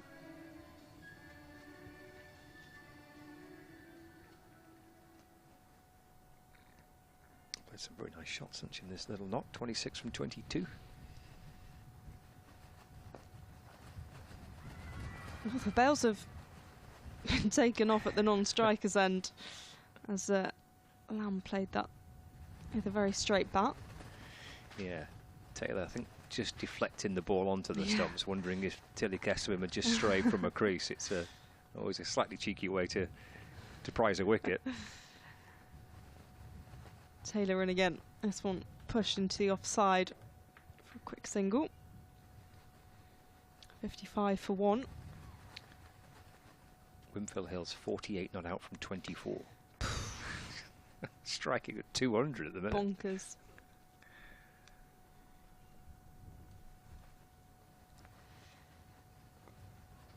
It's flicked by Kesterman. We'll just get one from it. Yeah, that's an interesting thing with the loan system. Obviously, you've got Lauren Wilford Hill at Essex, who, she's a Yorkshire player, and she was captain at Yorkshire, and then she's gone down to Essex. Maddie Ward's done a fantastic job, I think, at Yorkshire of captaining the side. She's only 20 and has taken to it so well. But it's a really interesting one to see players coming up from Tier 2. Taylor. And again, they're going to run 2 this time. It's good running by Lancashire. But yeah, I do think that maybe for next season the tier system does have to, or the loan system really does have to be looked at a little bit, because you've got Stair Callis today playing for the Bears, but she's also been playing for Yorkshire, and I think from a player perspective it means they are all over the country playing pretty much every other day. But also in terms of consistency with the cricket, and I think especially with Tier 2, because you've got a team like Derbyshire who, to be fair, they have got a couple of wins in the Blast so far, but it's a group of teenagers really in their side, and they've got lots of inexperienced players. They've got some really exciting talent, but that's a very different side to one who's perhaps Sussex. I know have a lot of Hampshire players who have come into their squad, and that means there's not space for other players who would usually be in that side. And okay, yes, maybe it's about winning games, but I know Leicestershire initially really went with the approach of wanting to stick with the players they have in Tier 2. They have since brought some Tier 1 loan signings in, but I think it's really difficult if you're a Tier 2 player and suddenly you're not getting picked because someone's coming down from Tier 1, and there has just been a lot of movement, and sometimes it is hard to keep track of, especially if players are going for just a 1 game or 2 games. Suren Kumar comes into the attack from the Statham end around the wicket and driven by Kesterman back to it, and there's no run. So maybe just a few more restrictions on it for you. Yeah. It's good. You want players to be playing. Oh, 100%. That's a good thing, isn't it? But maybe not quite as much. Exactly, and I think Right. academies exist for a reason as well, and second 11 cricket is a good opportunity to get game time. It's clipped away through the leg side by Kesterman for a single. Moves on to 5. 59 for 1. Plus it makes it easier for us. Well, that's my main reason for it. I can't keep track of everything. Can be tricky, can't it? I didn't realise until yesterday that Phoebe Graham had a couple of games out on loan at Warwickshire. That completely, well, the Bears, sorry. Well, exactly. This is the thing. You look at the scorecarding and like, well, I thought they were playing for this team, but now they're suddenly here, and it does get quite confusing and hard to keep track of, especially for those really short term. Like, it makes more sense with Winfield Hill or Steg-Hallis. A nice straight drive by Lamb through mid-on for a single. Moves on to 30 and the score ticks along to 60 for 1. We're halfway through the 10th over. Target of 124 to win, so plenty of deliveries left. 64 needed, 63 balls left. Suren Kumar in around the wicket balls, but down the leg side. It's called a wide by umpire Jack Shantry. He's spent his weekend at Emirates Old Trafford. He was here yesterday for the double header as well. He was umpiring in the men's match yesterday. 61 for 1. Kestevan on 5. It's driven, but to cover. And there's no addition to the score. Gone back to some pace on here of the Bears. It's been a diet of spin for the last 3 or 4 overs. Phoebe Brett's bowled 2 for just 6 on debut. Millie Taylor 2 overs as well. Thickish inner half of the bat there as Kestevan tries to drive away. Does get a single, scampering through towards the non-strikers end for 1. Moves on to 6, 62 for 1. So still got quite a bit of spin up their sleeve.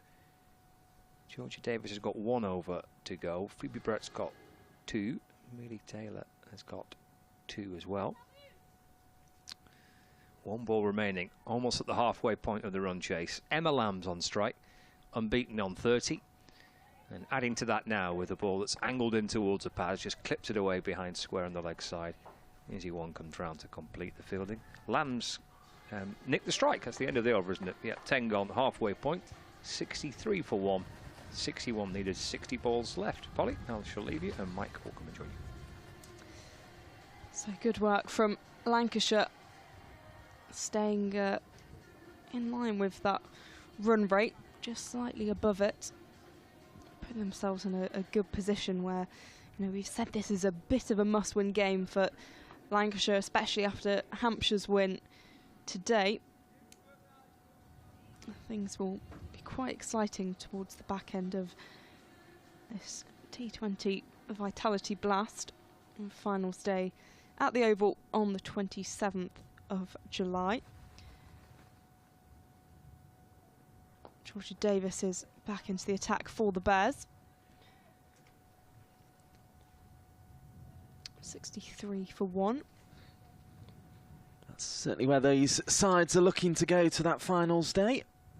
But the Bears had the advantage coming into this game, but look like being pegged back if things continue this way. One thing's for sure, if Emma Lamb stays there, the game will be Lancashire's, but it's easier said than done.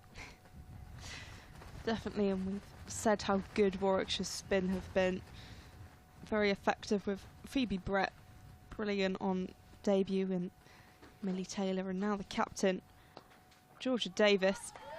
This one's punished though, all the way for 4.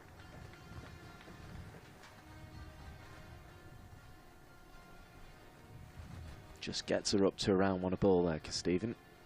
A lovely shot through the covers.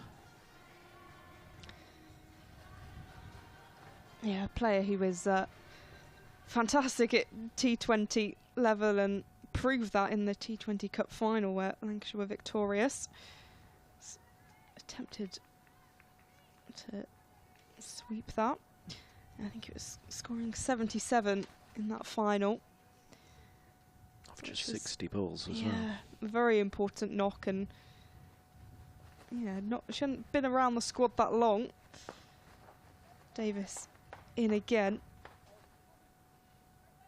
Driven to the leg side for 1 run. Yeah, she's been a real useful find. Crewborn has played for Sandbach and Newcastle-under-Lyme at club level, and Cheshire, Cumbria and Northern Reps in the former county structure, so exactly the sort of cricketer that Lancashire like. Davis to Lamb, chips that one really nicely, and that will be another boundary for Lancashire. Another 4 to the total, and another 4 to help them in this run chase. 74 for 1. For just a moment it seemed like that was going to be the Bears' chance as it went uppish off the bat, but it was straight into the gap and away for 4.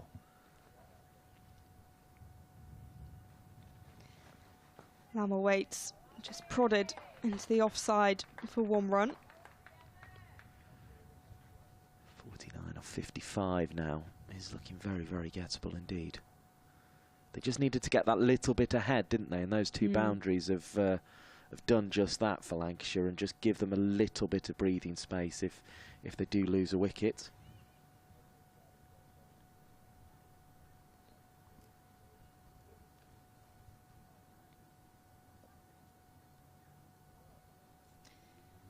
Davis to Stephen.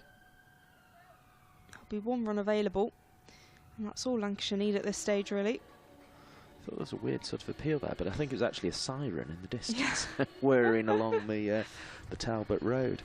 That chase of 94 and 10 overs in the rain-affected match between Surrey and Essex women, it's now down to 15 off the final 10 balls, with 8 wickets remaining for Essex.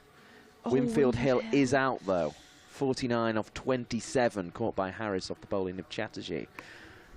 Only faced 8 dots in those 27 balls, and 9 of them went for 4, so real good effort. Cordilo Griffith, though, can hit a clean ball. She's in with Maddie Penner. So intriguing game, that one. Intriguing game here, although a slightly different one, as Brett comes in to bowl from the Statham end. And this one's flick leg side, away from Harris. And it will be picked up at the deep mid-wicket position by Katie George, who returns on the bounce. 77 for 1. In the 12th over, you have Mike Perkins, Polly Starkey on Lancs TV and the BBC Sport website and app.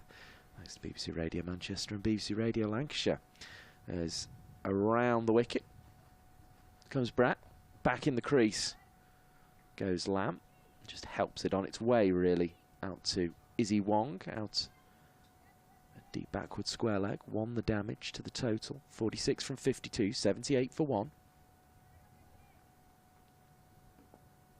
Quick little sweep back of the hair from Brett, who approaches again to bowl a left arm orthodox. Flip round the corner. Slight stretch for Emma Lamb to make her ground, but she does so successfully. 79 for 1 the score. 45 off 51. Lancashire in control at the moment. Win already in the competition today, as this one's flicked away into the leg side off the bowling of Brett for another 1 to the total of Lamb. She's on to 39, 80 for 1 here. Hampshire winning, so they the ones chasing the Bears at the moment, but Lancashire, if they win here, would move up to at least 21 points, and with a bonus point could go to 22, although it's not looking that way at the moment. 44 from 50. I forget the exact mark in a T20 game. Let me yeah, I just about remembered it for 50 over, and then it switches to 20 over. Here's Brett, who is swept hard out into the leg side. Another 1 to the total. 82 for 1. 12 overs gone. Well, by the logic, it's 4/5, as they put the camera on me whilst I do the maths. With the logic, 40 overs is usually the mark, so it's 4/5 of the innings. What, 4/5 of 20 overs, 16? Yes. We'll go with that. Yeah. We'll go with that. Whatever we say is now fact. So I think they have to do it before we reach the 16 over mark, which seems unlikely. 42 off 48's a much more manageable task. Yeah, and I don't think bonus points are an essential. Like, you know, they're great, and Lancs will be buzzing that they got one yesterday, but a win is really important too. And if they can just do that, they'll be happy with that, I'm sure. Yeah, with 9 wickets though, would you be tempted to have a dip? Here comes Wong. Wong in again. Emma Lamb using the offside this time. Yeah, I mean, potentially, but I think the problem is, yes, you've got 9 wickets, but I don't know. I've just seen Lancashire collapse a few too many times. It's a sticky track as well. Yeah, isn't it? It is a sticky track. Because then you get yourself. I think you would have to do. Yeah, I don't know. They're just in a position where, I mean, 41 is fine, but I don't know. I'd worry. So the 2 sixes in the Bears innings, the 1 from Eve Jones as well. Wong to Stephen. It's just a top edge and swipe at it. They'll push through for 2, which is good running from the Lancashire pair. Frustrating for Wraith, that one. She thought she was going to get a nice loopy catch, and it just ended up spiralling over her head. 85 for 1, 39 to win.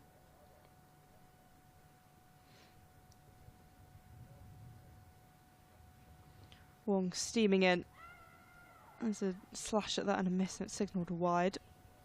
4 from 4 now for Essex against Surrey in the final over. 7 wickets in hand to do it with as well. Wow, that's exciting. Penner, the latest out, caught by Franklin of the bowling of Harris for 22. So it's Gardner and Griffith trying to see through what would be a fairly famous chase. Yeah, that's a solid pair in the middle as well. Wong in. Shorter one, and slight fumble by Millie Taylor. But Lancs will take the single. Just thought she was in with a shout of the catch there to Taylor, and then realised she wasn't and had to sort of come up with a plan B fairly quickly there. When I saw that 94 of 10 overs, I thought Essex are going to be no fans of Duckworth, Lewis or Stern after this weekend. But actually, they've you can see why totals go that way, because obviously the wickets in hand is such a factor.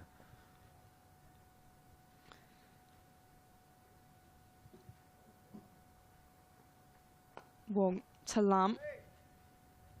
Pushes this into the offside, finding Amusa and Kumar.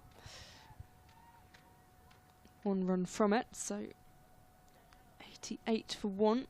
36 runs to win from 44 balls.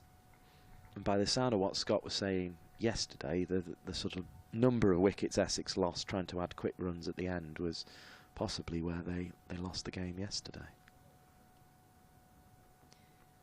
Wong again. This is just driven straight back. No run available. Just to make sure you're up to date on the Test match as well, for anyone who's following that, England need lots with 4 wickets left. I think is the easiest way of putting it. 450, if you want to be precise. A good mathematical equation. Lots.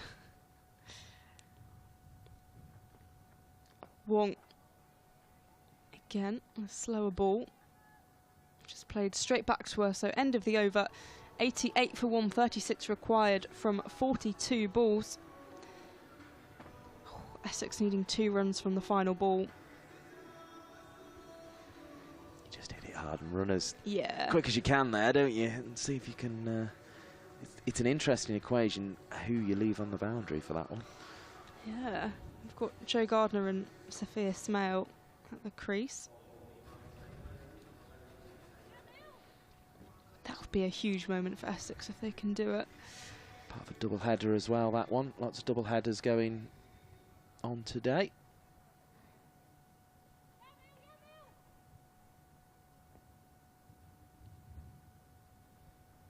As this one is looped up by Taylor and is swept away by Lamb.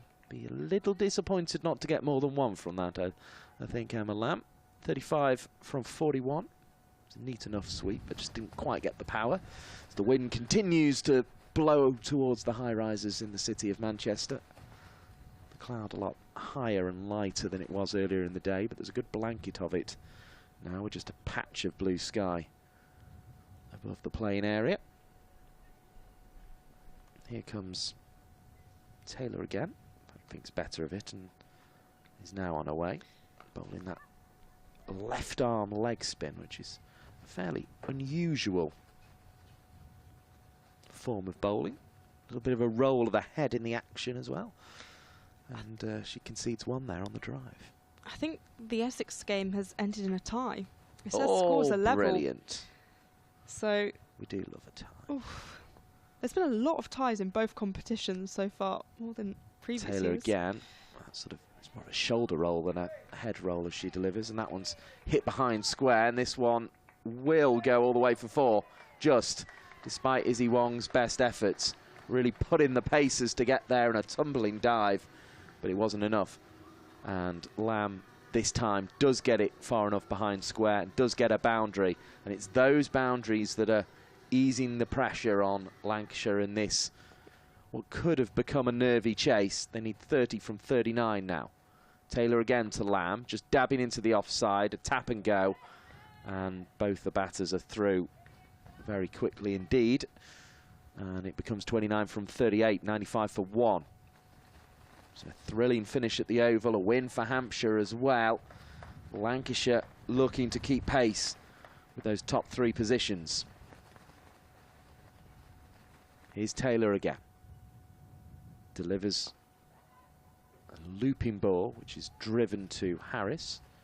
Picks it up, has a quick look, and chucks it back to a bowler, dot ball. Because Stephen doesn't have to do too much at this stage. Just waits in that stance, which is primed to go forward as she did there, and drives it out to Harris again. Another dot ball. 29 off 36. 6 overs remaining in this game. It looks to be Lancashire's at this stage. Doubt they're going to get the bonus points without something super special, but they will be very happy with the points for the win, you would think here, and they're on course to do it after a tie between Surrey and Essex and no result between the Blaze and Durham, and Hampshire beating Somerset in this blast competition. Polly Stark. Yeah, I'm sure they'll be very happy with a win, and they're looking closer and closer to it. Just trying to remain competitive in this tournament and make that top half of the table really exciting. Be Amusa and Kumar, who's going to bowl for the Bears from the James Anderson end. She's bowled 1 over so far, gone for 5 runs. Bears still with plenty of bowling options. In action twice, of course, the Bears at the moment, because they're also playing Durham in the men's competition at the moment, but no balls bowled so far in that one. They have won the toss, though, and chosen to field, so they've at least got something from their day so far. Emma Lamb on strike and whipped into the leg side. We'll just get 1, moving her to 49. 96 for 1. 28 runs to win from 35 balls.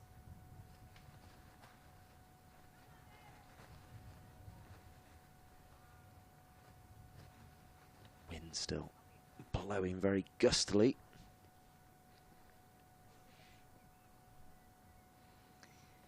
Saran Kumar to Stephen. And that's been whipped away for 4. That was a nice shot. Just over the fielders inside the ring. The 100 up for Lancashire from 86 balls. And it's been a brilliant display of batting from Lancashire, who have looked really comfortable in this chase. It's been assured, hasn't it, so far? Saran Kumar again. Stephen playing well. 14.3 overs, 100 for 1. needing 24 to win from 33 balls. That one's been driven. They're shy at the stumps, and luckily Phoebe Brett is there to sort out the fielding. Would have been out, I think, if it had been a direct hit, but that was the chance that Stephen was taking. She was happy to sort of set that challenge and run hard. That's been the case with a couple of shies at the stumps today. 101 for 1. Lamb on strike, pushes that into the offside, and that'll bring up her 50. Emma Lamb's 50 from 40 balls. It's been an important knock, and she's batted very, very well. Initially with Eve Jones opening the batting alongside her, and now with Tilly Stephen. Lancs 102 for 1. 22 runs required for victory here at Emirates Old Trafford. It's a good stop inside the ring by Laura Harris. We'll just get the one. So end of the over, 15 overs gone, 5 overs left. 103 for 1, which means 21 runs just required. Very assured 50 from Emma Lamb. Something almost inevitable about it, despite all the sweeps that we were seeing there on the replays. But some lovely assured strokes all round the wicket from Lamb. And smiles on the face. Punch of gloves with Stephen, and that is a job almost very well done. Just 21 needed from 30 now. But Emma Lamb has been at the heart of what Lancashire have done. 50 runs, 40 balls. It took her 56 minutes, and she hit 5 boundaries, as you were seeing there on Lancs TV. Brett back into the attack from the Statham end. Delivers, but it's played off the toes by Stephen. And another single taken. 20 from 29 now the equation. Good to have you with us, as we say, on Lancs TV, watching the pictures or listening via the BBC Sport website. This commentary brought to you by BBC Radio Manchester and BBC Radio Lancashire. As Brett works her way in to deliver. There's a big swing of the bat from Lamb, who, having gone to 50, I think was looking to make that 56 there, but didn't connect. It's a bye instead, as the ball rolled out behind the wicketkeeper. 105 for 1. I think that was with a little bit of assistance from the wind, looking to at least threaten the front row seats on the far side. Oh, and Stephen's gone for a sweep and's out. Right across her stumps. That method has not worked for anyone today, because Stephen loses her leg stump. And 105 for 2. Because Stephen out for 25 of 29 balls. It was a useful enough knock, though. It's got Lancashire the bulk of the way. I'll need another batter to come out and just make sure, but unless the Bears produce something really remarkable, they are going to struggle. Just sort of slid the finger on it there, did Brett, and it brings her a wicket, which she'll be very glad to get at this stage, Polly Starkey. Yeah, she'll be happy with that, but as you say, I'm gonna have to have a bit of a miracle from the Bears. Lancashire have now got Elsa Lister coming to the crease, who is just in a lovely bit of form, and I feel like this season so far is her season, particularly in the Blast. 79 against the Blaze, 28 not out against Somerset, and 39 versus the Bears in their previous meeting. So if she can produce a finishing knock, just the 19 required for victory, so she hasn't got a huge task at hand. No, she'll probably try and do it quite quickly as well, knowing Elsa Lister. She likes to hit the ball very hard, and we'll start by hitting the ball hard through extra cover, and it's a very, very good stop by Georgia Davis, coming round to her left at mid-off. But Lister's off the mark with 1 there. I think she was hoping for 4. 18 of 26. A very good start from Lister, who begins this innings on 234 runs in the competition from 8 innings, so she's going very well, as is Lamb, who's clapping another sweep shot into the leg side. Still not quite there for her slog sweep. She was advancing on that one as she did on one earlier in the innings. Just picks up a 1 on this occasion, though, 107 for 2. Superbly dissected the fielders on the leg side boundary earlier in this knock as Brett tries to complete the innings. It takes Lister on the pads and it bowls her. It's taken Lister on the pads, gone through her legs and rolled back onto the stumps. Well, that is very unlucky indeed. 107 for 3. Lister out for 1 off just a second ball. And bowled in the most unfortunate of fashions is the Scottish international. Just trying to sweep it away. It's hit both legs and rolled back onto the stumps. And there's a rueful grin there from Ailsa Lister, because she knows she couldn't have been much more unlucky. The captain, Threlkeld's on the way to the crease to try and finish the job. 17 needed off 24. And what a debut so far for 17-year-old Phoebe Brett. Anyone who's watched a bit of Tier 2 cricket this year, seeing Worcestershire, will know how capable she is as a bowler and how good she's been, how instrumental she is to that side. And I said Worcestershire, well, you know, they'll be really missing her while she's with Warwickshire. And she's just taken to Tier 1 cricket so well. She's had to bowl at some very good batters, and she's performed fantastically. Yeah, it'll probably end up being the consolation prize, those couple of wickets, but a consolation prize well worth having, as you were saying, Polly Starkey. Millie Taylor back into the attack for the Bears. Lamb sweeping this, and the fielders aren't able to stop it. It goes for 4. A diving attempt by Hannah Hardwick on the far boundary in front of the party stand. 111 for 3. Yes, the party stand back in time for the internationals, and that's very nicely swept by Lamb, wasn't it? That was the advancing sweep shot we mentioned earlier, where she dissected the fielders, and she managed it again. 13 to win. Taylor to Lamb. More tentative this time, but quick to get to the other end. Lamb on 56 from 44. Threlkeld yet to face a ball.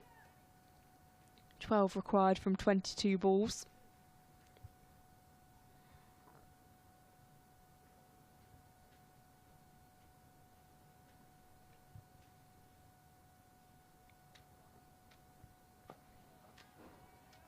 Just played straight back to her.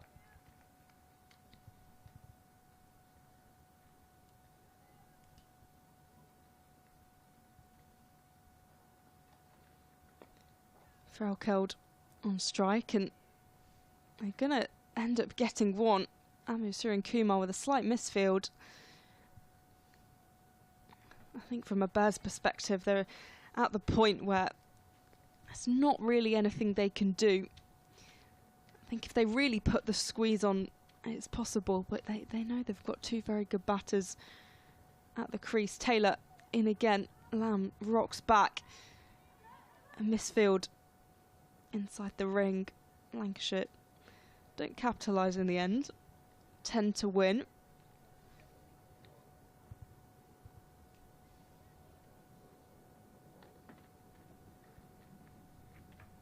Yeah, I think unless there's a real flurry of wickets here, and we saw 2 in the last over, it's Lancashire's game, this one.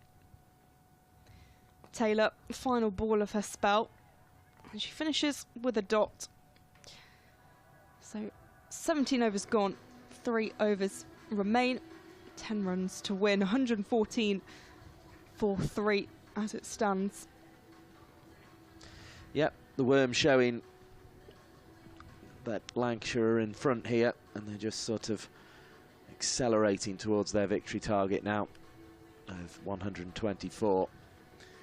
And they've just timed it perfectly, really. Just kept in control, kept up with the one a ball at the start, and then found a few boundaries to get in front. Izzy Wong is going to be brought on as possibly the last roll of the dice here from the Bears. This is wickets or bust, you feel, from Warwickshire. She'll charge in, she'll mix her pace up, she'll do everything she can, but I think Emma Lamb will know, if I wait in this over, I'll probably get 1 or 2 chances to hit 4s, and that's all we really need. Here comes Wong. Right arm over the wicket. It is a slower ball to start, and it grubs down the leg side. Wong a little disappointed that Lamb stepped inside the line of that one. 115 for 3. As we say, it would take something exceptional, even for the exceptional character that is Izzy Wong, to find victory here. Contemplative thought, and charges in from the back of the run once again. Delivers another slower one. This one loops towards Lamb, who sweeps it in the end out to Suren Kumar. And 1 more's added to the total. 8 to win from 17. So it'll be Threlkeld who'll get to try and predict what Wong's going to throw out the hand. Will it be a lightning bolt, or will it be one of those loopy slower balls? We will see. George moving back in. Most of the Bears fielders inside the ring now. Just backward square leg left out. Here's Threlkeld facing up, waiting with a bat. Just lazily around stump high and just touches it into the offside, but no run. Very relaxed figure at the crease is Threlkeld. She'll just wait for the right ball here, you think. 8 off 16. Only has to score off every other one. Here's Wong again. Right arm over the wicket. That was the lightning bolt, and it just escapes the edge of Threlkeld's bat and the top of the off stump, but no damage done. Lancashire 116 for 3 still. Little chat with Lamb.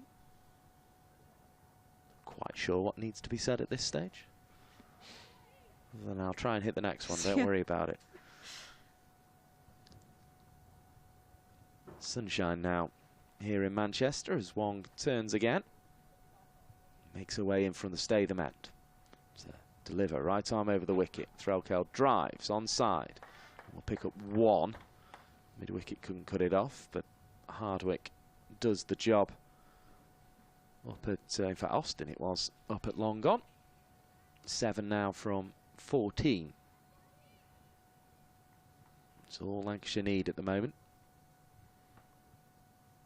Well, cricketers do always like to go there in spectacular fashion if they can, so Emma Lamb may find something here. But I think she'd settle for a not out, so she dabs into the offside. There will be a single on offer. Briskly taken. 6 now needed from 13. Wong's over. It hasn't quite been as spectacular as we were hoping. We were sort of hoping for an all or bust over, and really it's just been ones tapped to wherever Lancashire choose. Been fairly quiet so far. What can she produce with the last delivery? Runs up now, delivers a slower ball that loops down towards the stumps, and there's the fireworks, there's the 4 runs. And Threlkeld dissecting the gap to move on to 6 from her 7th ball. And now there is just 2 required from the remaining 12 balls. Well, we said there'd be a boundary in it, and it came, or an opportunity for a boundary in this over, and it came very late on.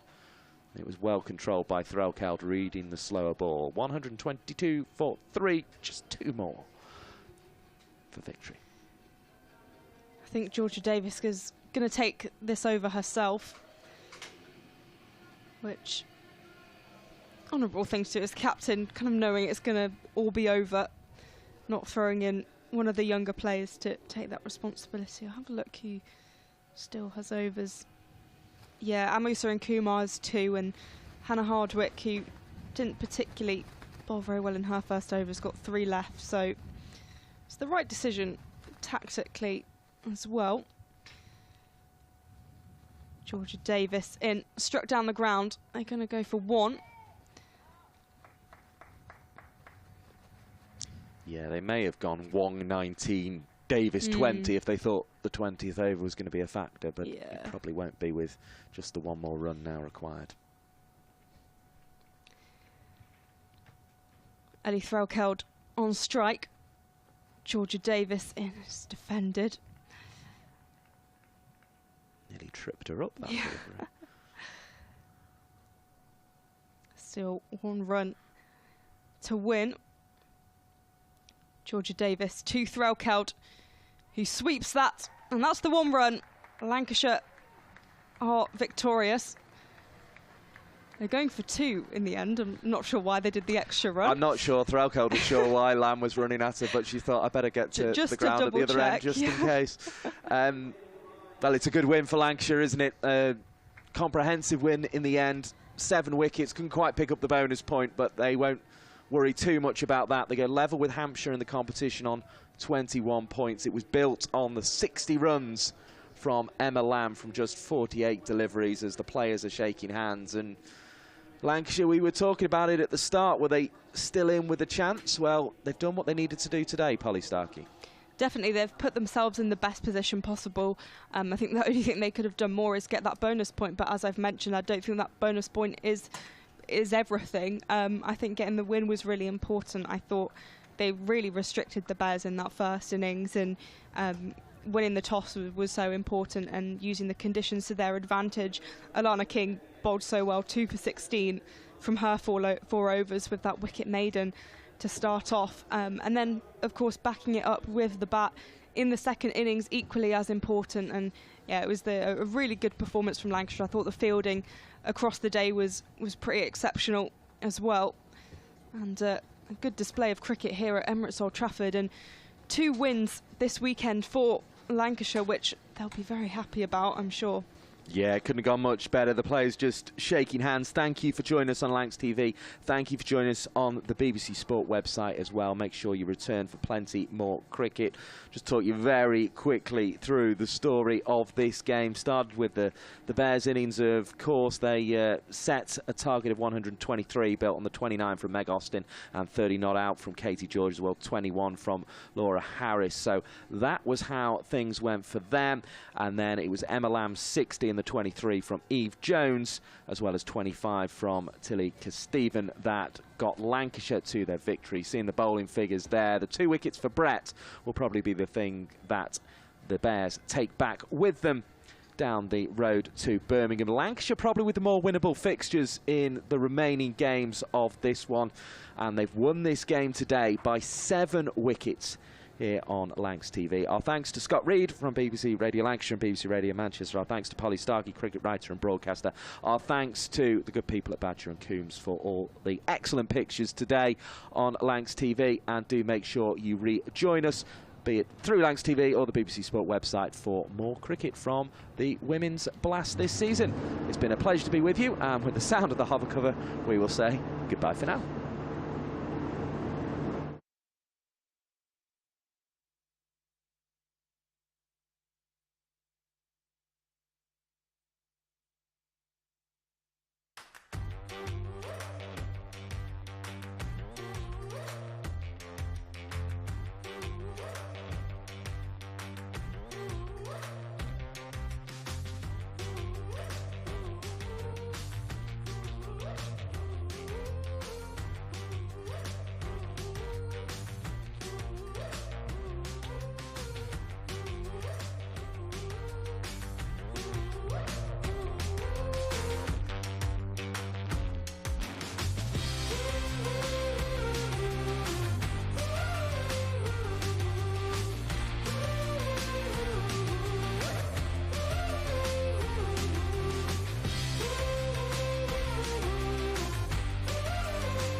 was a kid, there was no professional women's cricket. I didn't even think that women could be professional sports people. Especially early on, it just didn't really seem like there was a career in it. To support myself around cricket, I had to work at the petrol garage. I was the only girl, so I stood out. I'd love for young girls to be able to dream about being an athlete and it to be achievable. Thanks to the Hilton funding my contract, it's allowed me to play the game that I love all day, every day. We're like an engine and we need to be fuelled with the right gas. Without funding, we can't be visible. You can't be what you can't see. As a team, it feels like we're breaking boundaries. Thunder and Lancashire always want to put women's cricket at the forefront, and now I think that's really shining through. It's mad to think that without the Hilton funding, like, we wouldn't be playing cricket every day, training. Well, we could be, but we wouldn't have any money. Yeah, true.